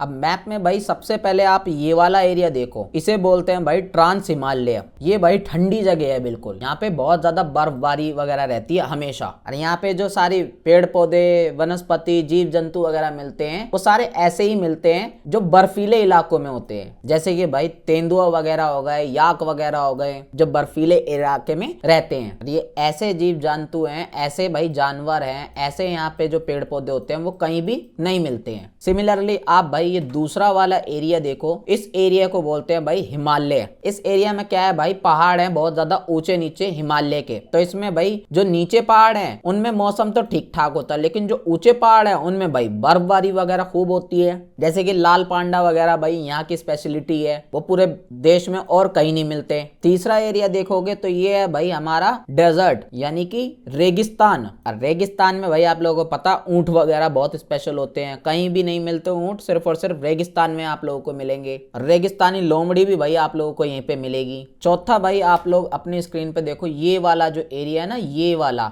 जिसमें भाई हमारी दिल्ली भी आती है, इसे कहते हैं भाई सेमी एरिड एरिया, यानी कि अर्ध शुष्क एरिया। यहाँ पे ना ज्यादा भाई गर्मी होती है ना ज्यादा ठंड होती है, दोनों चीजें इक्वल सी ही रहती हैं। ठंड के समय में ठंड, गर्मी के समय में गर्मी, बरसात के मौसम में बरसात। इसलिए यहाँ पे भी भाई अलग अलग वैरायटी के जीव जंतु, पेड़ पौधे वगैरह पाए जाते हैं। इसी तरीके से आप ये वाला एरिया देखो भाई, ये समुद्र के पास के एरिया हैं सारे, इसे बोलते हैं भाई हम वेस्टर्न घाट, पश्चिमी घाट हिंदी में आप बोल सकते हो। ये एरिया ऐसा होते हैं भाई, यहाँ ना ज्यादा गर्मी होती है ना ज्यादा ठंड होती है, यानी कि जो टेम्परेचर है ना वो बैलेंस रहता है बिल्कुल। यहाँ पे ना ठंड एक तरीके से पड़ती, ना गर्मी भी नहीं पड़ती भाई पूरी तरीके से, और बारिश वगैरह तो भाई यहाँ पे कभी भी हो जाती है। इसलिए यहाँ पे भाई अलग अलग वैरायटी के जीव जंतु, पेड़ पौधे पाए जाते हैं। अब ये वाला एरिया देखो भाई, इसे कहते हैं भाई हम डक्कन प्लेट्यू, यानी कि डक्कन के पठार। पठार प्लेट्यू मतलब आप लोगों को पता होना चाहिए, पहाड़ जैसे ही होते हैं लेकिन ऊपर से जो है चपटे होते हैं। आपने ऐसे पहाड़ देखे होंगे बहुत से जो ऊपर से बहुत ज्यादा चपटे से हैं, छोटे से होते हैं, छोटी सी हाइट के, तो उसे हम पहाड़ या प्लेट्यू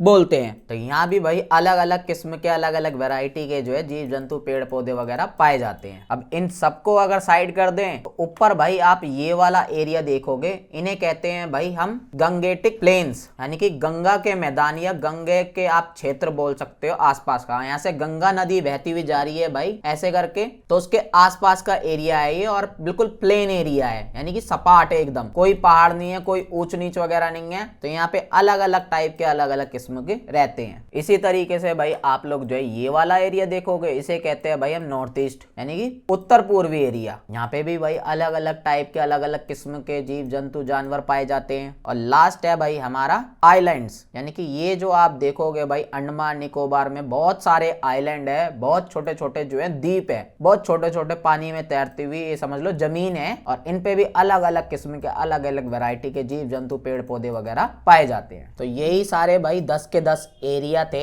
इंडिया के जो मैंने आप लोगों को पढ़ाए अभी। अब डिटेल में पढ़ना चाहते हो तो भाई आप लोग जो है यहाँ से खुद से पढ़ लीजिएगा कि यहाँ की क्या क्या खास बात है, क्या क्या एनिमल्स हैं जो यहाँ पे स्पेशली पाए जाते हैं, क्या क्या स्पीशीज हैं जो सिर्फ यहीं मिलती है, कहीं और नहीं होती इन एरिया में। तो वो आप खुद से पढ़ सकते हैं, वैसे जरूरत नहीं पड़ेगी आप लोगों को। बात करते हैं भैया अपने अगले टॉपिक की, जो है भाई आप लोगों का जैव विविधता के लिए खतरे। अब खतरे क्या है भाई, जैव विविधता के लिए थ्रेट्स क्या है, बायोडाइवर्सिटी के लिए, वो आप लोगों को बताने पड़ेंगे। सबसे पहला खतरा, सबसे पहला थ्रेट तो यही है भाई कि जो वनों की कटाई वगैरह आजकल हो रही है, डिफोरेस्टेशन हो रहा है, इससे जैव विविधता जो है जिसका संतुलन बिगड़ रहा है, इम्बैलेंस हो रही है भाई ये सब चीजें। दूसरा खतरा भाई पॉल्यूशन है, बहुत ज्यादा आजकल पॉल्यूशन बढ़ता जा रहा है, जिससे जीव जंतु पेड़ पौधे इन सबको नुकसान हो रहा है, ये सब धीरे धीरे खत्म होते जा रहे हैं। इसके साथ साथ भाई अत्यधिक दोहन भी कर रहे हैं हम लोग, ओवर एक्सप्लॉयटेशन कर रहे हैं रिसोर्सेज वगैरह का। जो भी भाई हमें प्रकृति से, नेचर से चीजें मिलती हैं उसका बहुत ज्यादा गलत इस्तेमाल करते जा रहे हैं, और ज्यादा इस्तेमाल कर रहे हैं जरूरत से ज्यादा। एग्जाम्पल के लिए भाई आप पानी को ले सकते हो, जल को ले सकते हो, जिसका हम बहुत ज्यादा यूज कर रहे हैं और लेकिन है बहुत कमी। तीसरा खतरा है भाई जो आवास होते हैं भाई जानवरों के लिए, पेड़ पौधों के लिए, जीव जंतु के लिए, हैबिटेट आप इंग्लिश में बोल सकते हो, वो सब चीजें जो है खत्म होती जा रही है। जंगल हम काट रहे हैं तो एक तरीके से वो घर है भाई करोड़ों जानवरों का, अलग अलग किस्म के अलग अलग टाइप के पेड़ पौधे, वनस्पति, जीव जंतु के लिए। तो वो सब चीजें हम खत्म करते जा रहे हैं। बहुत से नदी, तालाब, इन सब चीजों में बहुत ज्यादा पॉल्यूशन होता जा रहा है, तो वहां पे वो जो है उनके लिए रहने की जगह नहीं बची है। इसके साथ साथ जलवायु परिवर्तन बहुत ज्यादा हो रहा है आजकल, क्लाइमेट चेंज हो रहा है, और क्लाइमेट चेंज क्या होता है ये मैं ऊपर ही बहुत अच्छे से समझा चुका हूँ। बात करें भाई और थ्रेट्स क्या है और खतरे क्या है, वो है भाई विदेशी प्रजातियों का आक्रमण, इन्वेसिव स्पीशीज का, ये भी एक थ्रेड है भाई। जैसे कि भाई हम लोग क्या करते हैं आजकल, बाहर से जो है दूसरे स्पीशीज वगैरह ले आते हैं, दूसरे टाइप के जानवर, जीव जंतु वगैरह ले आते हैं और यहाँ लाके छोड़ देते हैं, और फिर भाई वो जो है यहाँ के जो जानवर, जीव जंतु वगैरह होते हैं उनको नुकसान पहुंचाते हैं, उनके साथ कंपटीशन वगैरह होता है उनका, और कहीं ना कहीं जो है फिर उनमें चेंजेस वगैरह भी आते हैं, उन्हें नुकसान पहुंचता है यहाँ की जैव विविधता को, बायोडाइवर्सिटी को। बात करें भाई अगला थ्रेट क्या है, अगली दिक्कत क्या है, वो है भाई जनसंख्या जो बढ़ रही है बहुत ज्यादा, जीव जंतु पेड़ पौधों की नहीं बल्कि हमारी जो बढ़ रही है, इंसानों की जो पॉपुलेशन बढ़ती जा रही है। पॉपुलेशन बढ़ रही है तो भाई डिमांड बढ़ रही है, डिमांड बढ़ रही है तो सप्लाई होने के लिए भाई हम जंगल काटते जा रहे हैं, जल वगैरह का मिसयूज कर रहे हैं, पानी वगैरह का मिसयूज कर रहे हैं, डिफोरेस्टेशन कर रहे हैं बहुत ज्यादा। और अगला भाई मेन रीजन ये है, इनको खतरा इस चीज से है कि भाई औद्योगिकरण बढ़ रहा है, नगरीकरण बढ़ रहा है, इंडस्ट्रियलाइजेशन, अर्बनाइजेशन बहुत ज्यादा बढ़ता जा रहा है, जिस वजह से जंगल वंगल कटते जा रहे हैं, नदियां सूखती जा रही हैं, जो नेचुरल रिसोर्सेज है वो खत्म होते जा रहे हैं या उनका पॉल्यूशन होता जा रहा है। तो यही सारे भाई थ्रेट्स थे, यही सारे खतरे थे बायोडाइवर्सिटी के लिए, जैव विविधता के लिए। बात करते हैं भाई आप लोग के लास्ट टॉपिक की, जो है भाई भारत में लुप्त प्राय या स्थानीय प्रजाति, इंग्लिश में बोले तो भाई endangered and endemic species in India. Simply समझाऊं तो भारत में भाई कुछ स्पीशीज या कुछ प्रजातियां, कुछ पेड़ पौधों की, जानवरों की कुछ किस्म ऐसी हैं जो भाई खत्म होने की कगार पे हैं या खत्म हो चुकी हैं, तो उसको भाई डिवाइड करके जो है यहाँ पे पढ़ाया गया है। जैसे कि कुछ प्रजातियां जो होती हैं वो भाई खत्म होने की कगार पे हैं, उनको खतरा है, तो उन्हें भाई हम रखते हैं वुल्नरेबल कैटेगरी में, असुरक्षित कैटेगरी में। दूसरी भाई कुछ ऐसी प्रजातियां होती हैं जो बहुत ही रेयर पाई जाती हैं, पूरी दुनिया में कहीं और नहीं है, सिर्फ और सिर्फ भारत में ही मिलती हैं ऐसी स्पीशीज, तो उन्हें हम रेयर स्पीशीज या दुर्लभ प्रजातियां बोलते हैं। और जो इंटरमीडिएट प्रजातियां होती है, मध्यवर्ती प्रजातियां होती हैं, ये कुछ ऐसे स्पीशीज है, ऐसी प्रजातियां हैं जो भाई पूरी तरीके से खत्म भी नहीं होंगी और ऐसा भी नहीं है कि बहुत ज्यादा हैं भाई, ये बीच वाले हैं भाई। और चौथी कैटेगरी है भाई थ्रेटनेड कैटेगरी या थ्रेटनेड आप स्पीशीज बोल सकते हो, लुप्त प्राय प्रजातियां बोल सकते हो, यानी कि वो प्रजातियां, वो जानवर, वो पेड़ पौधों की किस्म, वो वैरायटी जो भाई खत्म होने की कगार पे है, आने वाले कुछ सालों में वो चीज खत्म हो जाएगी, फिर आप लोगों को देखने के लिए नहीं मिलेगी। आई होप आप लोगों को जो है बहुत अच्छे सारी चीजें समझ में आ गई होंगी। अब बात करते हैं भाई आप लोगों के 14th चैप्टर की। इस चैप्टर का नाम है भाई आप लोगों का जैव विविधता और उसका संरक्षण। इंग्लिश में बोले तो भाई बायोडाइवर्सिटी एंड इट्स कंजर्वेशन। अब पिछले चैप्टर में भाई जैव विविधता का, बायोडाइवर्सिटी का मतलब बहुत अच्छे से मैंने आप लोगों को समझा दिया है, दोबारा समझाने की जरूरत मेरे को नहीं लगता पड़ेगी। अभी जो आप लोगों का टॉपिक है वो है भाई आप लोगों का जैव विविधता का संरक्षण की आवश्यकता क्यों है, जरूरत क्या है भाई जैव विविधता को संरक्षित करने की, उसे सेव करने की, नीड बतानी है भाई आप लोगों को कंजर्वेशन ऑफ बायोडाइवर्सिटी की। अब अगर भाई मैं आप लोगों से पूछूं कि तुम्हें भाई किससे सेफ्टी चाहिए, किससे बचाया जाए तुम्हें, तो तुम भाई क्या करोगे, अपने खतरे ही तो बताओगे, अपने जो भी थ्रेट्स होंगे उन्हीं तो बताओगे। तो ऐसे ही भाई आप लोगों को जो मैं खतरे जैव विविधता के, बायोडाइवर्सिटी के जो थ्रेट्स पढ़ा चुका हूँ ऊपर ही, वही आप लोगों को यहाँ पे बता देने हैं अगर आप लोगों से ये टॉपिक एग्जाम में पूछा जाता है तो। कुछ अलग नहीं है, सारी वही बातें हैं, बस घुमा फिरा के बार बार पूछ लेते हैं लोग। जो मेन टॉपिक है आप लोगों का वो ये है जिसमें भाई आप लोगों को जैव विविधता के संरक्षण के तरीके बताने हैं, मेथड्स बताने हैं भाई बायोडाइवर्सिटी कंजर्वेशन की। बात करते हैं भाई पहले तरीके की। पहला तरीका है भाई स्वयं स्थान संरक्षण, इन सिटू कंजर्वेशन। क्या मतलब होता है इसका? इसका सिंपल मतलब ये होता है कि भाई जहाँ पे जीव जंतु, पेड़ पौधे, वनस्पतियां वगैरह रहते हैं, जहाँ पे वो नेचुरली ग्रो हुए हैं, उसी एरिया में, उसी जगह पर ही उन्हें जो है प्रोटेक्ट किया जाए, उनको संरक्षित किया जाए, उनका कंजर्वेशन किया जाए, तो इसको हम बोलते हैं स्वयं स्थान संरक्षण, इन सिटू कंजर्वेशन। और अगर भाई उन्हें इन जगह से निकाल कर, जहाँ पे वो ग्रो हुए हैं नेचुरली, जहाँ पे वो पले बड़े हुए हैं, इन जगह से निकाल कर किसी और जगह पे ले जाकर उन्हें जो है कंजर्वेशन किया जा रहा है, उनका संरक्षण किया जा रहा है, उनका प्रोटेक्शन किया जा रहा है, तो उसे कहते हैं भाई हम बाह्य स्थान संरक्षण, एक्स सिटू कंजर्वेशन। तो दोनों मेथड भाई आप लोगों को समझ में आ गए होंगे। बेसिकली ये दो ही मेथड होते हैं संरक्षण के, कंजर्वेशन के, बाकी जो है इसी के अंडर में आते हैं। तो कभी कभी एग्जाम में इन दोनों के बारे में सेपरेटली पूछ लेता है, या डायरेक्टली भाई ज्यादा नंबर का क्वेश्चन दे देगा, तो आप लोगों को ये सारे मेथड स्टेप बाय स्टेप बताने होंगे, जिसमें से दो तो मैं आप लोगों को अच्छे से एक्सप्लेन कर दिया। बात करते हैं भाई तीसरा मेथड क्या है। तीसरा मेथड है भाई राष्ट्रीय उद्यान बनाना, नेशनल पार्क्स बनाना। मैंने आप लोगों को ऊपर भाई एक लॉ पढ़ाया था एनवायरमेंट से रिलेटेड, जिसका नाम था भाई वन्य जीव संरक्षण अधिनियम 1972। इंग्लिश में बोले तो भाई वाइल्ड लाइफ प्रोटेक्शन एक्ट 1972। तो ये जो लॉ है, ये जो कानून है, इसी के अंडर में भाई जैव विविधता को बचाने के लिए, बायोडाइवर्सिटी का कंजर्वेशन करने के लिए राष्ट्रीय उद्यान या नेशनल पार्क्स वगैरह जो है बनाए जाते हैं। और ऐसे जो पार्क्स होते हैं भाई, उनमें लकड़ी तुम नहीं काट सकते, या पशु वगैरह नहीं चरा सकते हो, या कोई भी खेतीबाड़ी वगैरह जो है नहीं कर सकते हो। ये सब चीजें बैन होती हैं भाई। वहाँ पे ग्रेजिंग वगैरह कराना, एग्रीकल्चर वगैरह कराना, ये सब चीजें बैन होती हैं, मना होती हैं पूरी तरीके से। चौथा तरीका है भाई अभ्यारण्य बना लो। वाइल्ड लाइफ सेंचुरी आपने सुना होगा। जो नेशनल पार्क्स होते हैं ना, जो राष्ट्रीय उद्यान जो होते हैं, उसी का ही समझ लो एक तरीके से छोटा वर्जन है ये। इनमें भाई हर टाइप के जानवर नहीं रहते हैं। जो वाइल्ड लाइफ सेंचुरी होती है, इसमें कुछ स्पेसिफिक जानवरों को रखा जाता है, कुछ स्पेसिफिक स्पीशीज को ही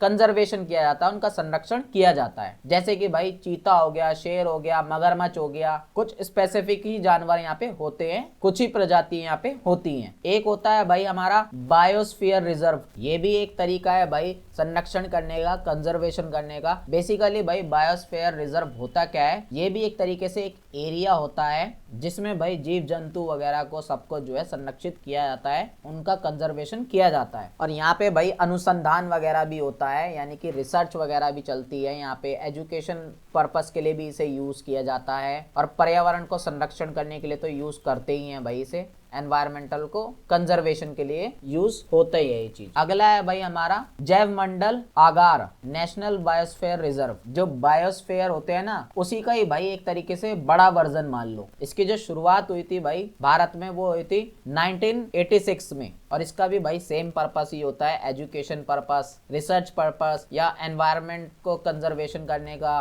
पर्यावरण को बचाने का पर्पस, इसी वजह से जो है इन्हें बनाया जाता है। बात करें भाई भारत में जो है 10 मेन नेशनल बायोस्फीयर रिजर्व के नाम मैंने आप लोगों को यहाँ पे लिख दिए हैं। आप पढ़ना चाहो पढ़ लीजिएगा, अदरवाइज कोई जरूरत नहीं है याद रखने की, इतना डेटा आप कहाँ याद रखोगे। अगला जो तरीका है वो है भाई स्थानांतरण, ट्रांसलोकेशन। बेसिकली भाई ये वो मेथड है, इसमें क्या होता है, मान लो भाई कि भारत है, भारत में भाई टाइगर जो है वो खत्म होते जा रहे हैं। ऐसे में जो है किसी दूसरे देश से, जहाँ पे भाई टाइगर वगैरह बहुत पाए जाते हैं, अच्छे खासे हैं वहाँ पे टाइगर, तो वहां से जो है टाइगरों को उठा के लिया जाएगा, उनका ट्रांसफर किया जाएगा इंडिया के अंदर, ताकि इंडिया में भी जो है टाइगर की स्पीशीज प्रजाति जो है बढ़ सके, वो ग्रो कर सके। तो इसमें ये मेथड यूज होता है कि एक जगह से दूसरी जगह पे लाया जाता है भाई प्रजातियों को, जानवरों को, स्पीशीज को, ताकि जिस जगह से ला रहे हैं वहां तो भाई सब कुछ बढ़िया चल ही रहा होगा, और जिस जगह पे खत्म हो गए हैं वहां पे भी लाकर इन प्रजातियों को बढ़ाया जा सके, इन जानवरों को बढ़ाया जा सके,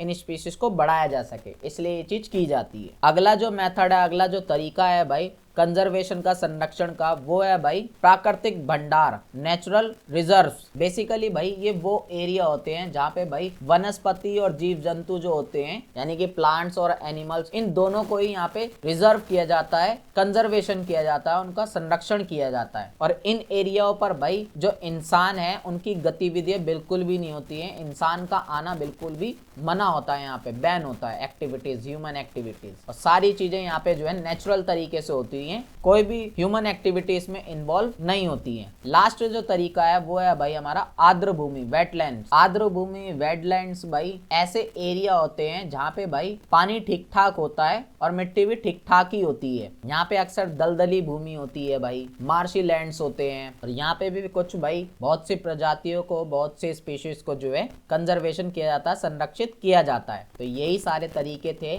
जैव विविधता को सुरक्षित करने के लिए, बायोडाइवर्सिटी के कंजर्वेशन के लिए। अब अगला जो टॉपिक है वो है भाई आप लोगों का जैव विविधता के सक्रिय स्थान, या हम बोले बायोडाइवर्सिटी हॉटस्पॉट। इसके बारे में ऑलरेडी मैं आप लोगों को ऊपर पढ़ा ही चुका हूँ कि हॉटस्पॉट्स क्या होते हैं, कौन कौन से हैं भारत के अंदर, बहुत अच्छे से मैंने आप लोगों को ऊपर ही समझा दिया है, तो दोबारा आप लोगों को पढ़ने की कोई जरूरत जो है नहीं है। इंपॉर्टेंट जो है वो ये है भाई आप लोगों के लिए, IUCN, रेड लिस्ट, लाल सूची आप कह सकते हो इसे हिंदी में। अब पहले तो भाई ये IUCN का पूरा नाम क्या है, international union for conservation of nature. Hindi में बोले तो भाई अंतरराष्ट्रीय प्रकृति संरक्षण संघ। ये एक तरीके का भाई संगठन है, यूनियन है, जिसका काम है कि भाई जो पूरी दुनिया का भाई नेचर है, प्रकृति है, उसका कंजर्वेशन करे, उसका संरक्षण करे। इसकी जो स्थापना की गई थी ये भाई 1948 में की गई थी। ये भाई पूरी दुनिया में जो है नेचर को देखता है, नेचर में भाई कौन कौन सी स्पीशीज वगैरह खत्म हो रही हैं उन पे गौर करते हैं, कैसे भाई ये उन सब चीजों को बचा सकते हैं, उन सब चीजों पे काम करते हैं। और ये भाई एक लिस्ट भी तैयार करता है जिसे हम कहते हैं रेड लिस्ट, यानी कि पूरी एक सूची बनाता है, लिस्ट बनाता है सारी प्रजातियों की, सारी स्पीशीज की, जिनमें से 6 भाई आप लोगों को मेनली याद रखनी है। पहली है भाई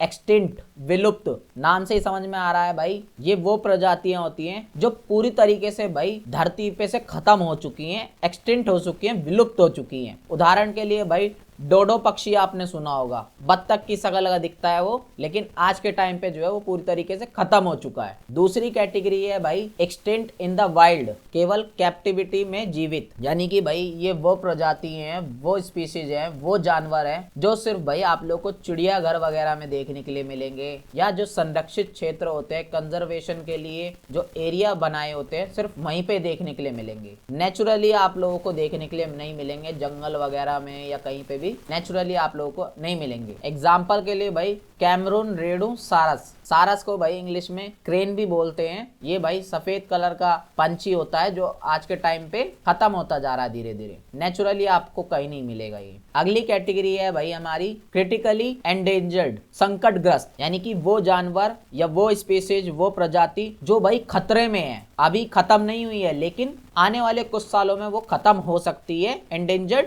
हो सकती है। एग्जाम्पल के लिए भाई बंगाल टाइगर्स। अगली कैटेगरी है भाई हमारी एंडेंजर्ड, यानी कि भाई इसमें वो जानवर, वो स्पीशीज आती है इस कैटेगरी में जो भाई खत्म तो हो सकती है लेकिन खत्म होने में अभी उन्हें थोड़ा लंबा समय लगेगा। एग्जाम्पल के लिए एशियाई हाथी, खत्म तो हो सकते हैं वो लेकिन अभी थोड़ा लंबे टाइम तक चलेंगे। अगली कैटेगरी है भाई हमारी वुल्नरेबल, संवेदनशील। इसमें वो जानवर, वो स्पीशीज, वो प्रजातियां आती हैं जो भाई इन फ्यूचर खतरे में आ सकते हैं, इन फ्यूचर वो खत्म हो सकते हैं अगर उनका भाई अभी से प्रोटेक्शन नहीं हुआ, कंजर्वेशन नहीं हुआ, उनको संरक्षित नहीं किया गया तो। जैसे कि भाई गेंडा आपने देखा होगा, अभी तो ठीक ठाक मस्त है लेकिन आने वाले टाइम में अगर इसका हमने कंजर्वेशन नहीं करा, संरक्षण नहीं करा तो वो खत्म हो जाएगा। अगली है भाई कैटेगरी नियर थ्रेटनेड, लगभग संकटग्रस्त, यानी कि इसमें भाई वो जानवर, वो स्पीशीज, वो प्रजातियां आती हैं जो भाई संकट में तो नहीं है, खत्म तो नहीं होने वाली लेकिन उनकी संख्या जो है बहुत ज्यादा कम है, उनकी क्वांटिटी बहुत कम है और धीरे धीरे और कम होती जा रही है। और लास्ट है भाई इसमें लीस्ट कंसर्न, सुरक्षित, यानी कि वो जानवर, वो प्रजाति जो भाई पूरी तरीके से सुरक्षित है,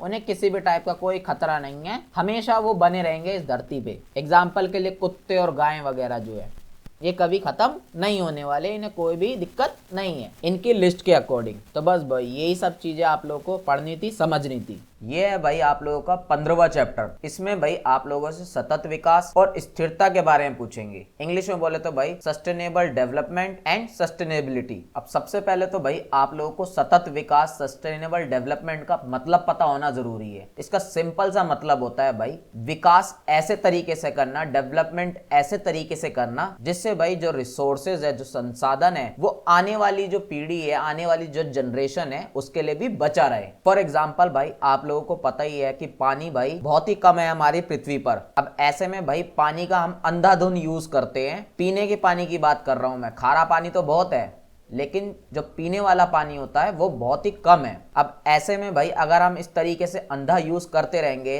पानी का तो भाई जो आने वाली जनरेशन है, जो लोग हैं आने वाले, उनके लिए क्या पानी बचेगा भी भाई पीने का? नहीं बचेगा। इसी वजह से भाई हमें विकास ऐसे करना चाहिए, हमें अपने रिसोर्सेस को ऐसे यूज करना चाहिए, चीजों को ऐसे इस्तेमाल करना चाहिए कि भाई वो चीजें आने वाले जनरेशन के लिए भी बच रहे, आने वाले लोगों के लिए भी बची रहे। इसी को हम कहते हैं सतत विकास या सस्टेनेबल डेवलपमेंट। वे सतत विकास की भाई पहले बिल्कुल भी बात नहीं करी जाती थी लेकिन 1960 के दशक में भाई धीरे धीरे जो है इसकी बातें उठनी शुरू हो गई पूरे वर्ल्ड में कि हाँ भाई जो सारे लोग विकास करने में लगे पड़े हैं, सभी देश अपना डेवलपमेंट करने में लगे पड़े हैं, तो डेवलपमेंट कुछ ऐसे तरीके से होना चाहिए कि भाई आने वाली पीढ़ी के लिए भी रिसोर्सेज बचे रहे। अब फिर जाके भाई 1987 में एक रिपोर्ट आई थी, उस रिपोर्ट का नाम था भाई हमारा साझा भविष्य, आर कॉमन फ्यूचर। इस रिपोर्ट में भाई सतत विकास, सस्टेनेबल डेवलपमेंट जो है उसकी पूरी डेफिनेशन दी गई थी और उस डेफिनेशन को ही भाई आज के टाइम पे माना जाता है। सभी देश उसी डेफिनेशन को, उसी परिभाषा को फॉलो करते हैं। वो डेफिनेशन क्या थी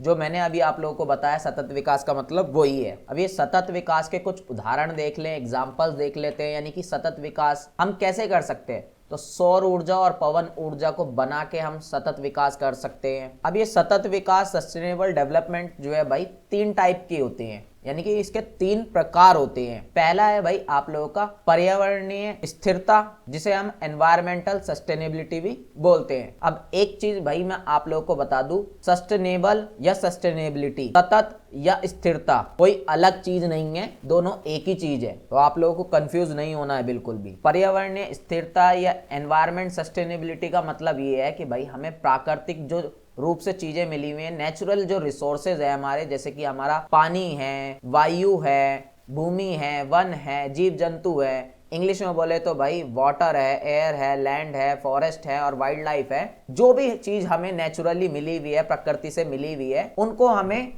ऐसे उपयोग करना चाहिए, ऐसे यूज करना चाहिए कि भाई वो आने वाली पीढ़ी के लिए भी बची रहे, आने वाली जनरेशन के लिए भी बची रहे, उसका नुकसान कम से कम हो, हमें ये ट्राई करना चाहिए। दूसरा है भाई आर्थिक स्थिरता, इकोनॉमिक सस्टेनेबिलिटी। अब इसका मतलब भी भाई सिंपल सा है, हमें अपना आर्थिक विकास ऐसा करना चाहिए, हमें इकोनॉमिक डेवलपमेंट ऐसा करना चाहिए कि भाई गरीबी जिससे कम हो, ज्यादा से ज्यादा उससे जॉब जनरेट हो, रोजगार मिले लोगों को, और अमीर ज्यादा अमीर ना बन जाए, गरीब ज्यादा गरीब ना हो जाए। सभी जो लोग हैं समाज में, सोसाइटी में, उन सब में बैलेंस बना रहे, वो सब इक्वली अपनी जिंदगी जी पाए, अच्छी लाइफ जी पाए। इस तरीके से हमें इकोनॉमिक डेवलपमेंट करना चाहिए, आर्थिक विकास करना चाहिए। बात करें सामाजिक स्थिरता, सोशल सस्टेनेबिलिटी, तो इसका मतलब यही है कि जो भाई एक समाज होता है, एक सोसाइटी होती है, उसमें जितने भी लोग रहते हैं उन सबको भाई समानता मिलनी चाहिए, इक्वालिटी मिलनी चाहिए, सबके साथ न्याय होना चाहिए, जस्टिस होना चाहिए, और सबकी भलाई होनी चाहिए, सबका वेलफेयर होना चाहिए, सबको सारी फैसिलिटी मिलनी चाहिए। जो बेसिक फैसिलिटी है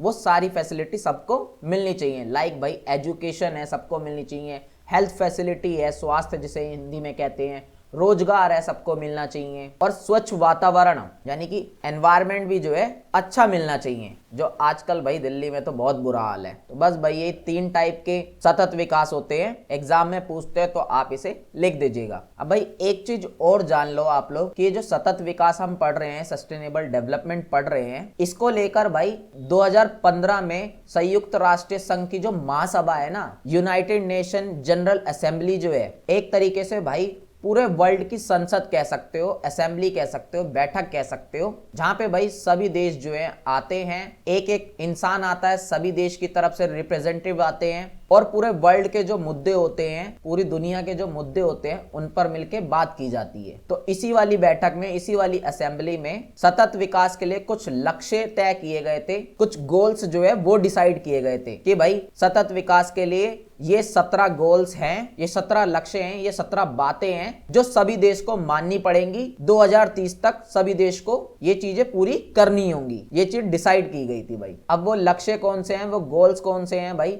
आप लोगों की स्क्रीन पे लिखे हैं, आप लोग खुद से जो है इन्हें पढ़ लीजिएगा। एग्जाम में आप लोगों से नहीं पूछे जाएंगे, इसलिए मैं आप लोगों को एक एक करके नहीं बता रहा हूं। तो इस चैप्टर में भाई इंपॉर्टेंट जो था आप लोगों के लिए इतना ही है, इससे ज्यादा कुछ भी नहीं है। जो फालतू की बकवास भर रखी है आप लोग की बुक में, वो मैं आप लोगों को नहीं पढ़ा रहा हूं। जो जो काम किए वो सारी आप लोगों को पढ़ा दूंगा, डोंट वरी। 16वें चैप्टर में भाई आप लोगों से मानव समुदाय और पर्यावरण के बारे में पूछा जाएगा, human communities and the environment, इसके बारे में आप लोगों को पढ़ाया जाएगा। वैसे तो भाई इस चैप्टर में ऐसा कुछ भी नहीं है जो आप लोगों को ना पता हो, बट फिर भी भाई जो जो चीजें काम किया है वो मैं आप लोगों को पढ़ाता हूँ। इसमें सबसे पहला भाई जो टॉपिक है आप लोगों का, वो है भाई मानव जनसंख्या वृद्धि के लिए उत्तरदायी कारण बताओ। आप लोगों को फैक्टर्स बताने हैं, रीजन बताने हैं भाई ह्यूमन पॉपुलेशन ग्रोथ के, यानी कि ये जो जनसंख्या भाई आजकल इतनी बढ़ती जा रही है, पॉपुलेशन बढ़ती जा रही है पूरे वर्ल्ड में, इसके पीछे रीजन क्या है भाई, कारण क्या है, ये सब आप लोगों को पता है, लेकिन फटाफट मैं आप लोगों को पढ़ाता हूँ। सबसे पहले तो भाई यही है कि मृत्यु दर जो है उसमें बहुत ज्यादा गिरावट आ रही है, डिक्रीज हो रही है भाई, जो डेथ रेट होता है। आजकल तुम लोगों को पता है भाई साइंस ने कितनी ज्यादा तरक्की कर ली है, कितनी टाइप की मेडिसिन आ गई हैं, हर बीमारी का ऑलमोस्ट इलाज मिल गया है, जिस वजह से भाई जहां पहले लोग भाई बीमारियों से मर जाते थे,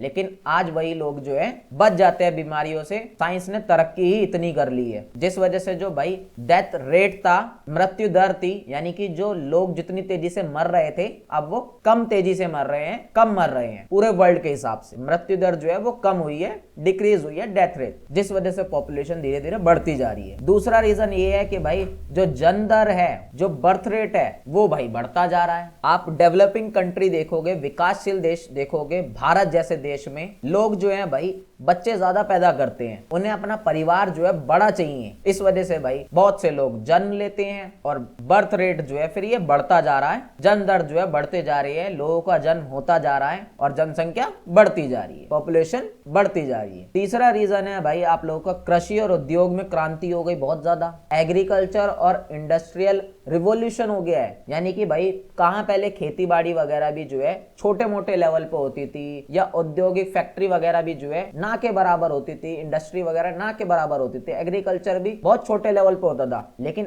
आजकल ये चीजें जो है बहुत ही ज्यादा बड़े लेवल पे होने लगी है जब से जो है टेक्नोलॉजी डेवलप हुई है। अब जब भाई खेती बाड़ी अच्छी होने लगी, एग्रीकल्चर अच्छा होने लगा, तो भाई लोग जहाँ पहले भूख वगैरह से मरते थे, भूखमरी से मरते थे, अकाल से मरते थे, खाना ना मिलने की वजह से मरते थे, उन्हें इनफ फूड नहीं मिल पाता था, तो वो जल्दी मर जाते थे। लेकिन अब ये चीजें जो है कम हो गई हैं। बात करें भाई सामाजिक और आर्थिक कारण क्या है, सोशल एंड रिलीजन फैक्टर क्या है, बहुत से समाज, बहुत से सोसाइटी आपने ऐसा देखे होंगे जिसमें भाई बड़े बड़े परिवार होते हैं, बड़ी बड़ी फैमिली होती है, जिसमें फैमिली मेंबर्स बहुत ज्यादा होते हैं, क्योंकि भाई कहीं ना कहीं उनका मानना ही ये होता है, उनका बिलीफ होता है कि भाई हमारी बड़ी फैमिली होनी चाहिए, बड़ी फैमिली ही सबसे ज्यादा बढ़िया होती है। तो ऐसे में लोग जो है ज्यादा बच्चे पैदा करते हैं। इसके साथ साथ बहुत से धर्म वगैरह आप देखोगे, बहुत से धार्मिक मान्यता है, बहुत से रिलीजियस बिलीफ हैं भाई, जो भाई गर्भ निरोध को जो है यूज करना अच्छा नहीं समझते हैं। उनका मानना होता है ये चीजें जो है प्रकृति हमें दे रही है, नेचुरली ये सब चीजें हो रही हैं, तो ये सब चीज में ऐसा नहीं होना चाहिए। बच्चे जो हैं भाई वो ईश्वर का वरदान होते हैं, बहुत से धर्मों में, बहुत से रिलीजन में ये मानना है। बात करें भाई कुछ समाज में, कुछ सोसाइटी में भाई एजुकेशन की भी कमी है, जागरूकता नहीं है, उनके पास अवेयरनेस नहीं है बिल्कुल भी।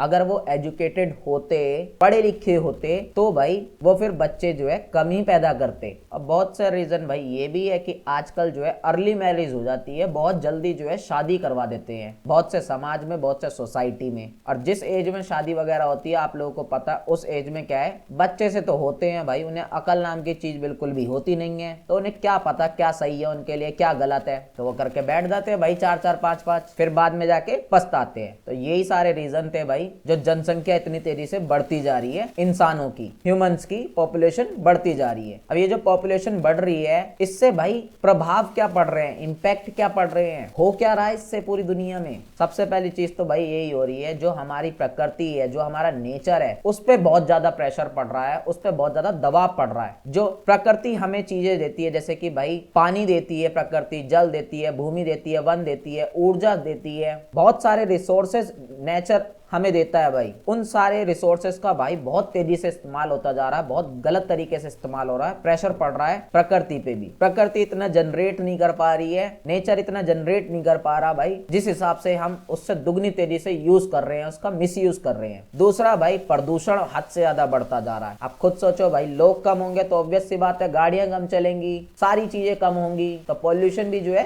कम ही बढ़ेगा जब जरूरतें भी कम हो जाएंगी। तो इसके साथ साथ जो हेल्थ फैसिलिटी है, स्वास्थ्य सेवाएं हैं, उस पे भी बहुत ज्यादा प्रेशर बढ़ रहा है। पॉपुलेशन भाई जिस हिसाब से बढ़ रही है, हमारी हेल्थ फैसिलिटी जो है बहुत ज्यादा कम पड़ती जा रही है, और सिर्फ हमारी नहीं पूरे वर्ल्ड में ये हाल है भाई। और हेल्थ फैसिलिटी तो भाई सिर्फ भारत में ही नहीं, पूरे वर्ल्ड में जो है बहुत ही ज्यादा कम है। आप लोगों को पता ही होगा भाई, साइंस फील्ड में बहुत ज्यादा रिक्वायरमेंट होती है, बहुत ज्यादा लोगों की जरूरत होती है, लेकिन हैं बहुत ही कम लोग। इसके साथ साथ भाई बेरोजगारी बढ़ती जा रही है, गरीबी बढ़ती जा रही है। अब जब जनसंख्या बढ़ेगी तो भाई अनएम्प्लॉयमेंट तो बढ़ेगी ना, पॉवर्टी तो बढ़ेगी ना। अब जब लोग कमा नहीं पाएंगे, उन्हें रोजगार वगैरह नहीं मिल पाएगा, तो गरीब जो ऑटोमेटिक हो जाएंगे। इसके साथ साथ अब जब गरीब हो रहे हैं भाई, वो कमा नहीं पा रहे हैं, अनएम्प्लॉयमेंट बढ़ रही है, तो भाई उनका जो लाइफ का स्टैंडर्ड है, जिस तरीके से वो जीते हैं अपनी लाइफ को, तो उसका स्टैंडर्ड भी जो है गिरता जा रहा है। ऑब्वियस सी बात है, जब भाई खाने कमाने के लिए पैसे नहीं होंगे तो ऐश के लिए पैसे कहां से आएंगे। तो वो अपनी जो बेसिक नीड होती है, बेसिक जरूरतें होती है, वो भी पूरी ढंग से नहीं कर पा रहे हैं। इसके साथ साथ भाई जलवायु परिवर्तन और आपदाएं वगैरह में भी जो है ग्रोथ होती जा रही है, जैसे जैसे जनसंख्या बढ़ रही है। अब ये जलवायु परिवर्तन, आपदाएं वगैरह क्या होती है, डिजास्टर क्या होता है, क्लाइमेट चेंज क्या होता है, ये सब ऊपर पढ़ा चुका हूं मैं ऑलरेडी, बार बार एक्सप्लेन नहीं करूंगा। और सतत विकास में भी बाधा आ रही है। सतत विकास अभी ऊपर पढ़ाया मैंने आप लोगों को, सस्टेनेबल डेवलपमेंट, उसमें प्रॉब्लम कैसे आ रही है, क्योंकि भाई जनसंख्या बढ़ रही है, जनसंख्या बढ़ रही है तो भाई डिमांड बढ़ रही है, डिमांड बढ़ रही है तो भाई चीजों की ज्यादा जरूरत पड़ेगी, और चीजें जो है कम है। अब उसका जब यूज ज्यादा कर लेंगे तो भाई आने वाली पीढ़ी के लिए, आने वाले जनरेशन के लिए बचेगा कहां से। तो आप लोगों को इम्पैक्ट भी बहुत अच्छे समझ में आ गए होंगे, प्रभाव भी बहुत अच्छे समझ में आ गए होंगे। बात करें कि भाई जनसंख्या को कंट्रोल करने के लिए, पॉपुलेशन को कंट्रोल करने के लिए हमें क्या कदम उठाने चाहिए, क्या स्टेप्स उठाने चाहिए भाई, क्या करना चाहिए हमें। सबसे पहले तो भाई परिवार नियोजन कार्यक्रम चलाओ, फैमिली प्लानिंग प्रोग्राम्स वगैरह चलाओ, लोगों को अवेयर करो, बताओ कि क्या चीजें कैसी होती हैं, कितनी बड़ी फैमिली होना जरूरी है, किसके क्या इंपैक्ट है, क्या प्रभाव पड़ेगा, ये सब चीजें उन्हें बताओ, एजुकेट करो इस बारे में। दूसरा भाई शिक्षा का प्रसार करो, एजुकेशन को प्रमोट करो। जब लोग पढ़ लिख जाएंगे अच्छे से भाई तो ऑटोमेटिक उनमें समझ आ जाएगी कि उनके लिए क्या सही है और क्या गलत है, और किस चीज से भाई पूरे समाज पे और उनकी लाइफ पे क्या इंपैक्ट पड़ेगा, ये सब उन्हें समझ में आ जाएगा ऑटोमेटिक। इसके साथ साथ जो बाल विवाह वगैरह होता है, चाइल्ड मैरिज वगैरह होती है, इस पे भाई रोक लगानी चाहिए, इसे बैन कर देना चाहिए पूरी तरीके से, क्योंकि बच्चों को भाई उस उम्र में कहाँ ही समझ होती है कि क्या उनके लिए सही होगा क्या गलत होगा। इसके साथ साथ जो महिलाएं हैं उन्हें हमें सशक्त बनाना चाहिए, एम्पावरिंग करना चाहिए वुमेन्स को, क्योंकि बहुत से समाज में, सोसाइटी में भाई वुमेन्स वगैरह पे प्रेशर होता है बहुत ज्यादा, महिलाओं पे दबाव होता है बहुत ज्यादा, उन्हें मशीन समझा जाता है भाई बच्चे पैदा करने की। इसके साथ साथ भाई जो जनसंख्या कंट्रोल अगर तुम्हें करनी है, पॉपुलेशन कंट्रोल करनी है, तो उसके लिए भाई पब्लिक को अवेयर करना चाहिए, हमें उन्हें जागरूक करना चाहिए, उन्हें बताना चाहिए कि कैसे भाई हम इस पॉपुलेशन को कम कर सकते हैं। इन्हें ये सब चीजें सिखानी चाहिए, टीवी पे, रेडियो पे, सोशल मीडिया वगैरह पे, इन सब पे जो है कैंपेन वगैरह चलाना चाहिए, अभियान चलाना चाहिए। अब एक और टॉपिक है भाई आप लोगों का, जो है लास्ट टॉपिक, बहुत छोटा सा ही है, कार्बन पदचिन्ह, कार्बन फुटप्रिंट इंग्लिश में इसे बोलते हैं। एक इंसान भाई, एक संस्था, एक देश, इंग्लिश में बोले तो भाई एक इंडिविजुअल, ऑर्गेनाइजेशन या कंट्री या उनकी एक्टिविटीज जो होती है, उनके जो काम वगैरह होते हैं, वो कितने भाई पर्यावरण में कार्बन डाइऑक्साइड छोड़ रहे हैं, ग्रीन हाउस गैसेस छोड़ रहे हैं, उसी को बोला जाता है भाई कार्बन फुटप्रिंट, कार्बन पदचिन्ह। यानी कि भाई आप लोग या आपका पूरा देश या एक समाज, सोसाइटी, संस्था, फैक्ट्री वगैरह हो गई, ये कितना कार्बन छोड़ रहे हैं, ये कितना ग्रीन हाउस गैस वगैरह छोड़ रहे हैं एनवायरनमेंट में, तो इसी मात्रा को, इसी क्वांटिटी को जो है बोला जाता है कार्बन पदचिन्ह, कार्बन फुटप्रिंट। एग्जाम में पूछे तो बता देना भाई, इसमें और कुछ एक्स्ट्रा पढ़ने लायक नहीं है। 17वें चैप्टर में भाई आप लोगों से भारत में जो पर्यावरण आंदोलन हुए उसके बारे में आप लोगों को पढ़ाया जाएगा। जो एनवायरमेंटल मूवमेंट्स हुए इंडिया में वो आप लोगों को पढ़ने के लिए मिलेंगे। तो पहला आंदोलन है, पहला मूवमेंट है हमारा भाई चिपको आंदोलन, चिपको मूवमेंट। अब ये भाई बहुत ज्यादा फेमस है, आप लोगों ने सबने पढ़ा ही होगा। ये जो आंदोलन है भाई ये 1973 में हुआ था। कहां पे हुआ था भाई? उत्तराखंड में हुआ था। इसके जो मेन लीडर थे, मेन नेता थे, वो थे भाई सुंदरलाल बहुगुणा। बेसिकली हुआ क्या था भाई, जो उत्तराखंड के गांव वाले थे उन्होंने भाई अंगू के जो पेड़ थे उनको काटने के लिए भाई गवर्नमेंट से परमिशन मांगी, ताकि भाई वो खेती बाड़ी वगैरह के औजार वगैरह बना सके, एग्रीकल्चर के लिए अपने टूल्स वगैरह बना सके। लेकिन गवर्नमेंट ने परमिशन नहीं दी, गवर्नमेंट ने साफ साफ मना कर दिया। दूसरी तरफ भाई एक इलाहाबाद की कंपनी थी जो खेलकूद का सामान बनाती थी, यानी कि स्पोर्ट्स इक्विपमेंट्स बनाती थी, तो उसे भाई गवर्नमेंट ने जो है परमिशन दे दी पेड़ वगैरह काटने की, ताकि वो स्पोर्ट्स के लिए इक्विपमेंट बना सके, खेलकूद का सामान बना सके। अब ऐसे में जब भाई कंपनी के लोग पेड़ वगैरह काटने आए तो भाई जो लोग थे उस गांव के, वो लोग भाई पेड़ को जो है चिपक के खड़े हो गए, हक करके खड़े हो गए, जैसे कि आप अपनी स्क्रीन पे देख सकते हो। इसी तरीके से उन लोगों ने पेड़ को गले लगा लिया, इसी वजह से इसका नाम पड़ा चिपको आंदोलन। वो चिपक गए थे। मेनली भाई उस टाइम पे जो है महिलाएं वगैरह थी, वुमेन्स ही थी भाई गांव में, या बुजुर्ग लोग थे, जैसा कि आप अपनी स्क्रीन में देख सकते हो। और जो मेन वुमेन थी, मेन महिला थी, वो थी भाई श्रीमती गोरा देवी, मिसेस गोरा देवी। और इनके साथ साथ भाई 27 और वुमेन थी जो इस आंदोलन में थी, जिन्होंने पेड़ को पकड़ लिया था, उन्हें हक कर लिया था, उनसे चिपक गई थी। तो ये आंदोलन भाई सफल रहा। फिर इन लोगों ने जो है काटने नहीं दिया पेड़ वगैरह को। यही था भाई आप लोगों का चिपको आंदोलन, चिपको मूवमेंट। बात करते हैं भाई आप लोगों के दूसरे आंदोलन की, जो है भाई आप लोगों का अपिको आंदोलन, अपिको मूवमेंट। ये भी भाई चिपको आंदोलन ही है एक तरीके से, क्योंकि इसमें भी क्या हुआ था, पेड़ों को पकड़ के चिपक गई थी महिलाएं, लोग वगैरह जो थे, उन्होंने पेड़ों को हक कर लिया था। बस इतना है कि भाई जो चिपको आंदोलन था वो भाई उत्तर भारत में हुआ था, नॉर्थ इंडिया में हुआ था, और ये जो था ये साउथ इंडिया में हुआ था, दक्षिण भारत में हुआ था। दक्षिण भारत में कहां पे? कर्नाटक में हुआ था। ये कब हुआ था भाई? 1983 में हुआ था, अगस्त में। यह आंदोलन भाई पूरे जो है 38 दिन चलता रहा था। इसमें जो मेन नेता थे, मेन लीडर थे, वो थे भाई पांडुरंग हेगड़े।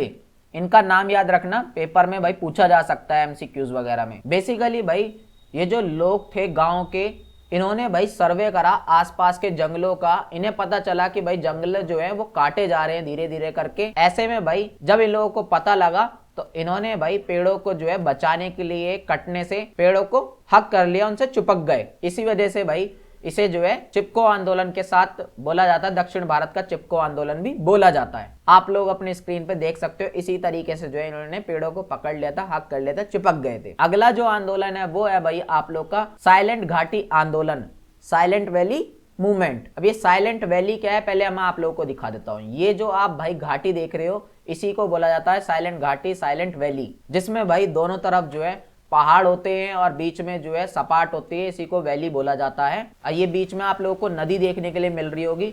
इसी नदी पर क्या होना था भाई, एक डैम बनाया जाना था, एक बांध बनाया जाना था, ताकि बिजली वगैरह मिल सके और आसपास के एरिया में पानी वगैरह मिल सके। इसलिए नदी का नाम क्या है भाई, नदी का नाम है कुंतीपुज नदी। यह आंदोलन कब हुआ था भाई, 1980 में हुआ था। ये जो वैली आप लोग देख रहे हो, ये जो भाई घाटी देख रहे हो, ये बहुत ज्यादा फेमस है जैव विविधता के लिए, बायोडाइवर्सिटी के लिए। यहाँ पे अलग अलग टाइप के जीव जंतु, जानवर, पक्षी, पेड़ पौधे, प्लांट्स वगैरह अलग अलग टाइप के पाए जाते हैं। अब ऐसे में जब भाई इस चीज को लेकर आसपास के लोगों ने आंदोलन चलाया, मूवमेंट चलाया, या वैज्ञानिकों ने इस चीज के खिलाफ आवाज उठाई, पर्यावरण कार्यकर्ताओं ने, एनवायरमेंटल एक्टिविस्ट ने इनके अगेंस्ट में प्रोटेस्ट करा, तब जाके भाई जो इंदिरा गांधी की सरकार थी उस टाइम पे, उन्होंने इस चीज को स्थगित कर दिया, इस चीज को रोक दिया, पोस्टपोन कर दिया। और फिर आगे चलकर भाई 1984 में ये जो वैली है, ये जो एरिया है, इसको भाई राष्ट्रीय उद्यान जो है घोषित कर दिया गया, राष्ट्रीय उद्यान इसे बना दिया। इंग्लिश में बोले तो भाई नेशनल पार्क इसे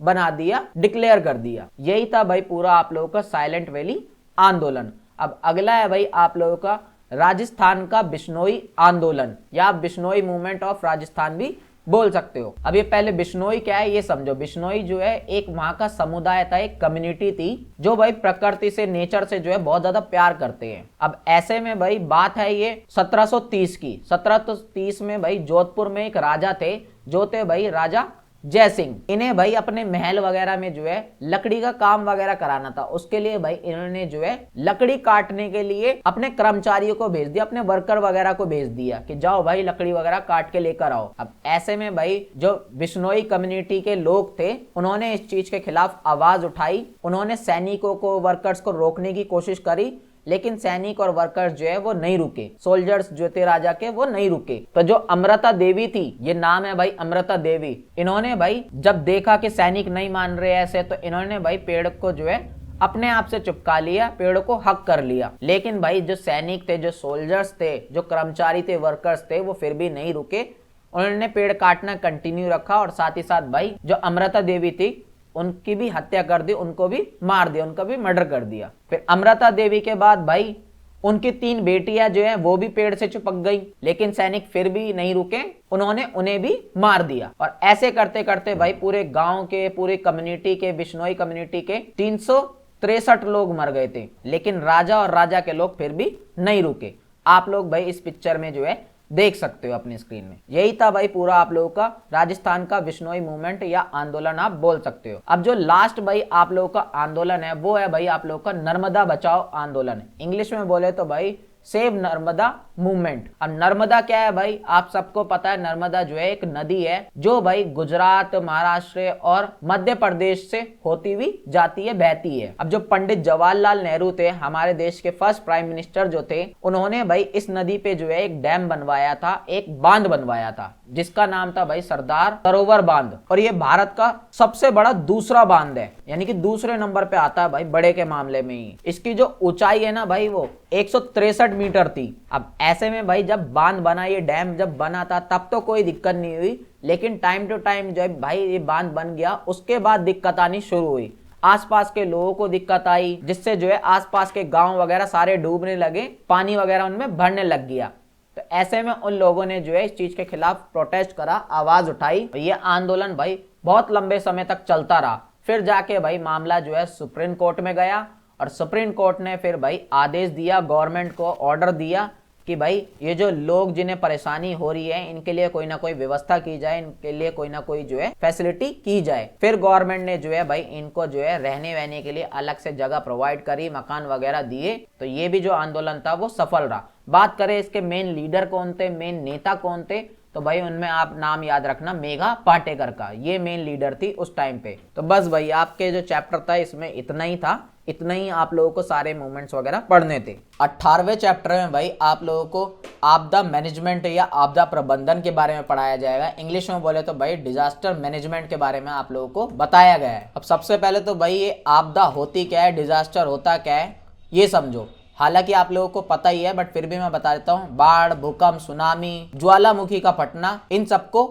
आपदा बोला जाता है। लेकिन ये कैसी आपदा है, ये भाई प्राकृतिक आपदा है, नेचुरल डिजास्टर है ये। और दूसरी जो आपदा होती है वो होती है मानव निर्मित, ह्यूमन मेड डिजास्टर, जो इंसानों की वजह से होती है। जैसे कि भाई कहीं पे आग वगैरह लग जाए या कहीं पे बम धमाका वगैरह हो जाए, या अभी कोरोना जैसी आपदा आई थी ना, कोरोना फैल गया था, ये भी ह्यूमन मेड डिजास्टर थी, इंसानों के द्वारा ही किया गया था। अब इस आपदाओं का, इस डिजास्टर का मैनेजमेंट करना, प्रबंधन करना, मतलब कि भाई इनसे निपटना, इनका सॉल्यूशन करना, इसी को बोला जाता है भाई आपदा प्रबंधन, डिजास्टर मैनेजमेंट। अब ये डिजास्टर मैनेजमेंट के भी भाई दो तरीके होते हैं। पहला होता है भाई पोस्ट डिजास्टर मैनेजमेंट, यानी कि भाई जब कोई डिजास्टर हुआ, कोई आपदा आई, तो उसके बाद भाई कदम उठाना, उसके बाद एक्टिविटी करना, उससे जो भी प्रभाव पड़ा, जो भी नुकसान वगैरह हुआ है उसको सही करना, लोगों को बचाना, जो भी दिक्कत हो रही है उन सबको सॉर्ट आउट करना, उसका मैनेजमेंट करना, इसको बोला जाता है भाई पोस्ट डिजास्टर मैनेजमेंट। और एक होता है भाई डिजास्टर समन। डिजास्टर समन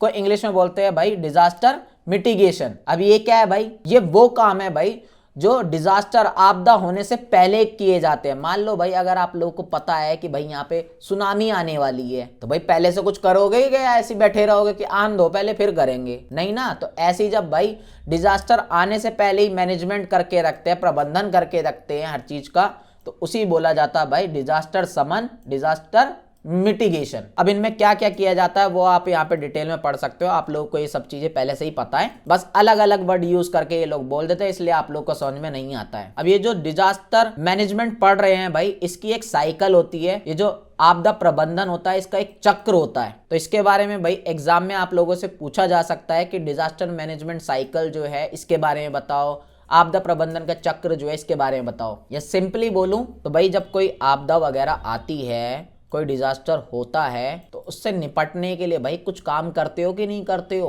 तो उन कामों को ही जो है आप लोगों को स्टेप बाय स्टेप बताना है। जिनमें सबसे पहला काम है भाई समन, मिटिगेशन, जिसका साफ सीधा सा मतलब है भाई आपदा आने से पहले, डिजास्टर आने से पहले ही भाई तुम्हें उसे कम करने के लिए या उसे रोकने के लिए कुछ कदम उठाने पड़ेंगे। जैसे कि भाई बाढ़ वगैरह को रोकने के लिए बांध वगैरह बनाए जाते हैं, डैम वगैरह बनाए जाते हैं फ्लड को रोकने के लिए। और भूकंप वगैरह से भाई बचने के लिए क्या है, आजकल बिल्डिंग्स वगैरह इस टाइप की बनाई जाती हैं कि भाई भूकंप वगैरह को झेल सके। इसी तरीके से भाई अगर भूस्खलन को रोकना है, भूस्खलन को इंग्लिश में बोलते हैं भाई लैंडस्लाइडिंग, अगर इन चीजों को रोकना है तो इसके लिए भाई हमें वृक्ष रोपण करना पड़ेगा, पेड़ उगाने पड़ेंगे, प्लांटिंग करनी पड़ेगी ट्रीज की। तो इस तरीके के जो काम होते हैं जो डिजास्टर से पहले करने होते हैं, इन्हीं को हम समन या मिटिगेशन बोलते हैं। तो सबसे पहले तो यही करना होता है। फिर भाई दूसरा स्टेप आता है हमारा तत्परता, प्रिपेयर्डनेस, यानी कि भाई इस स्टेप में क्या करना होता है, जो आपदा है, जो डिजास्टर है, उससे निपटने के लिए प्लानिंग वगैरह की जाती है अच्छे से। इसके साथ साथ ट्रेनिंग वगैरह भी की जाती है। जो लोग हैं उन्हें ट्रेन वगैरह किया जाता है कि भाई इस मोमेंट पे तुम्हें क्या करना है, कैसे करना है,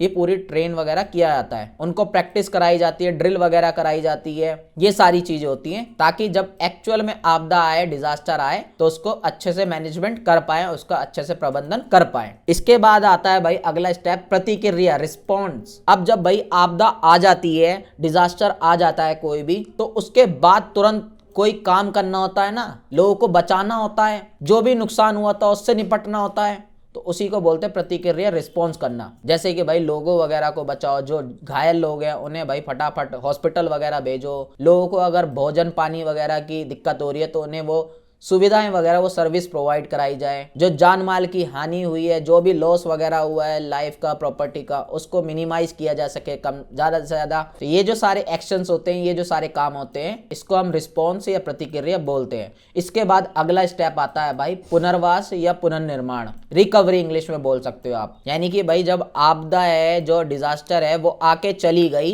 अब उसने जो जो नुकसान पहुंचाया है उससे भाई रिकवरी भी तो करनी पड़ेगी, उससे भाई पुनर्निर्माण भी तो करना पड़ेगा। मान लो भाई कोई बाढ़ आई थी, कोई फ्लड आया था, वो सब कुछ तबाह कर गई सारी बिल्डिंग्स वगैरह, तो दोबारा से बिल्डिंग्स वगैरह सब बनाई जाएंगी, स्कूल सड़कें वगैरह सब बनाई जाएंगी, जो भी वो मलबा वगैरह छोड़ के गई हैं उन सब चीजों को हटाया जाएगा। तो ये था भाई चौथा स्टेप। तो यही 4 स्टेप होते हैं और ये सारे 4 स्टेप जो है इसी को ही बोला जाता है भाई आपदा प्रबंधन चक्र, डिजास्टर मैनेजमेंट साइकिल। अब ये इस आपदाओं से निपटने के लिए एक डिपार्टमेंट भी तो होना जरूरी है। इन डिजास्टर से निपटने के लिए एक अथॉरिटी, एक प्राधिकरण या एक संगठन होना भी तो जरूरी है। जैसे कि भाई क्या होता है भाई, हमारी सेफ्टी का काम किसका है? पुलिस का है। तो पुलिस क्या है? एक डिपार्टमेंट हो गई, अथॉरिटी हो गई। इसी तरीके से भाई ये आपदा जो प्रबंधन है, डिजास्टर मैनेजमेंट है, इसके लिए भी तो कोई अथॉरिटी होना जरूरी है। तो उसका नाम है भाई राष्ट्रीय आपदा प्रबंधन प्राधिकरण, इंग्लिश में बोले तो भाई नेशनल डिजास्टर मैनेजमेंट अथॉरिटी। इसका जो अध्यक्ष होता है, जो मेन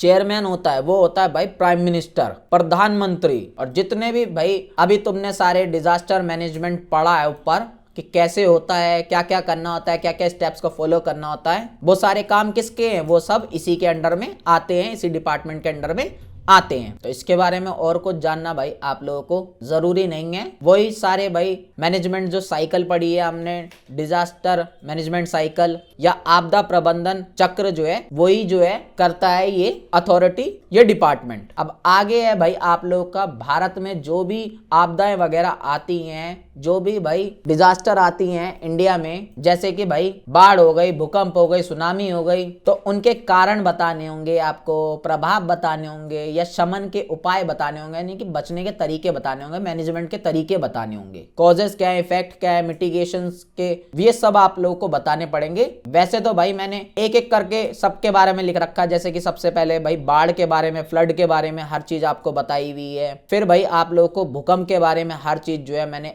एक्सप्लेन करी हुई है, अर्थक्वेक के बारे में कि क्या भाई इसके इफेक्ट हैं, क्या रीजंस हैं, क्या भाई मिटिगेशन के तरीके हैं, वो सब आप लोगों को बताया गया है। साइक्लोन के बारे में मैंने आप लोगों को बताया है, यानी कि चक्रवात के बारे में बताया गया है। अब चक्रवात क्या होता है, साइक्लोन क्या होता है? आपने हवा का बवंडर देखा है ना घूमते हुए, उसी को बोला जाता है भाई चक्रवात या साइक्लोन। ये पानी में भी हो सकता है, हवा में भी हो सकता है। तो उसके बारे में भाई यहाँ सारी चीजें मेंशन है। इसके साथ साथ भाई भूस्खलन के बारे में, यानी कि लैंडस्लाइड के बारे में हर एक चीज आप लोगों को यहाँ पे मैंने बताई है।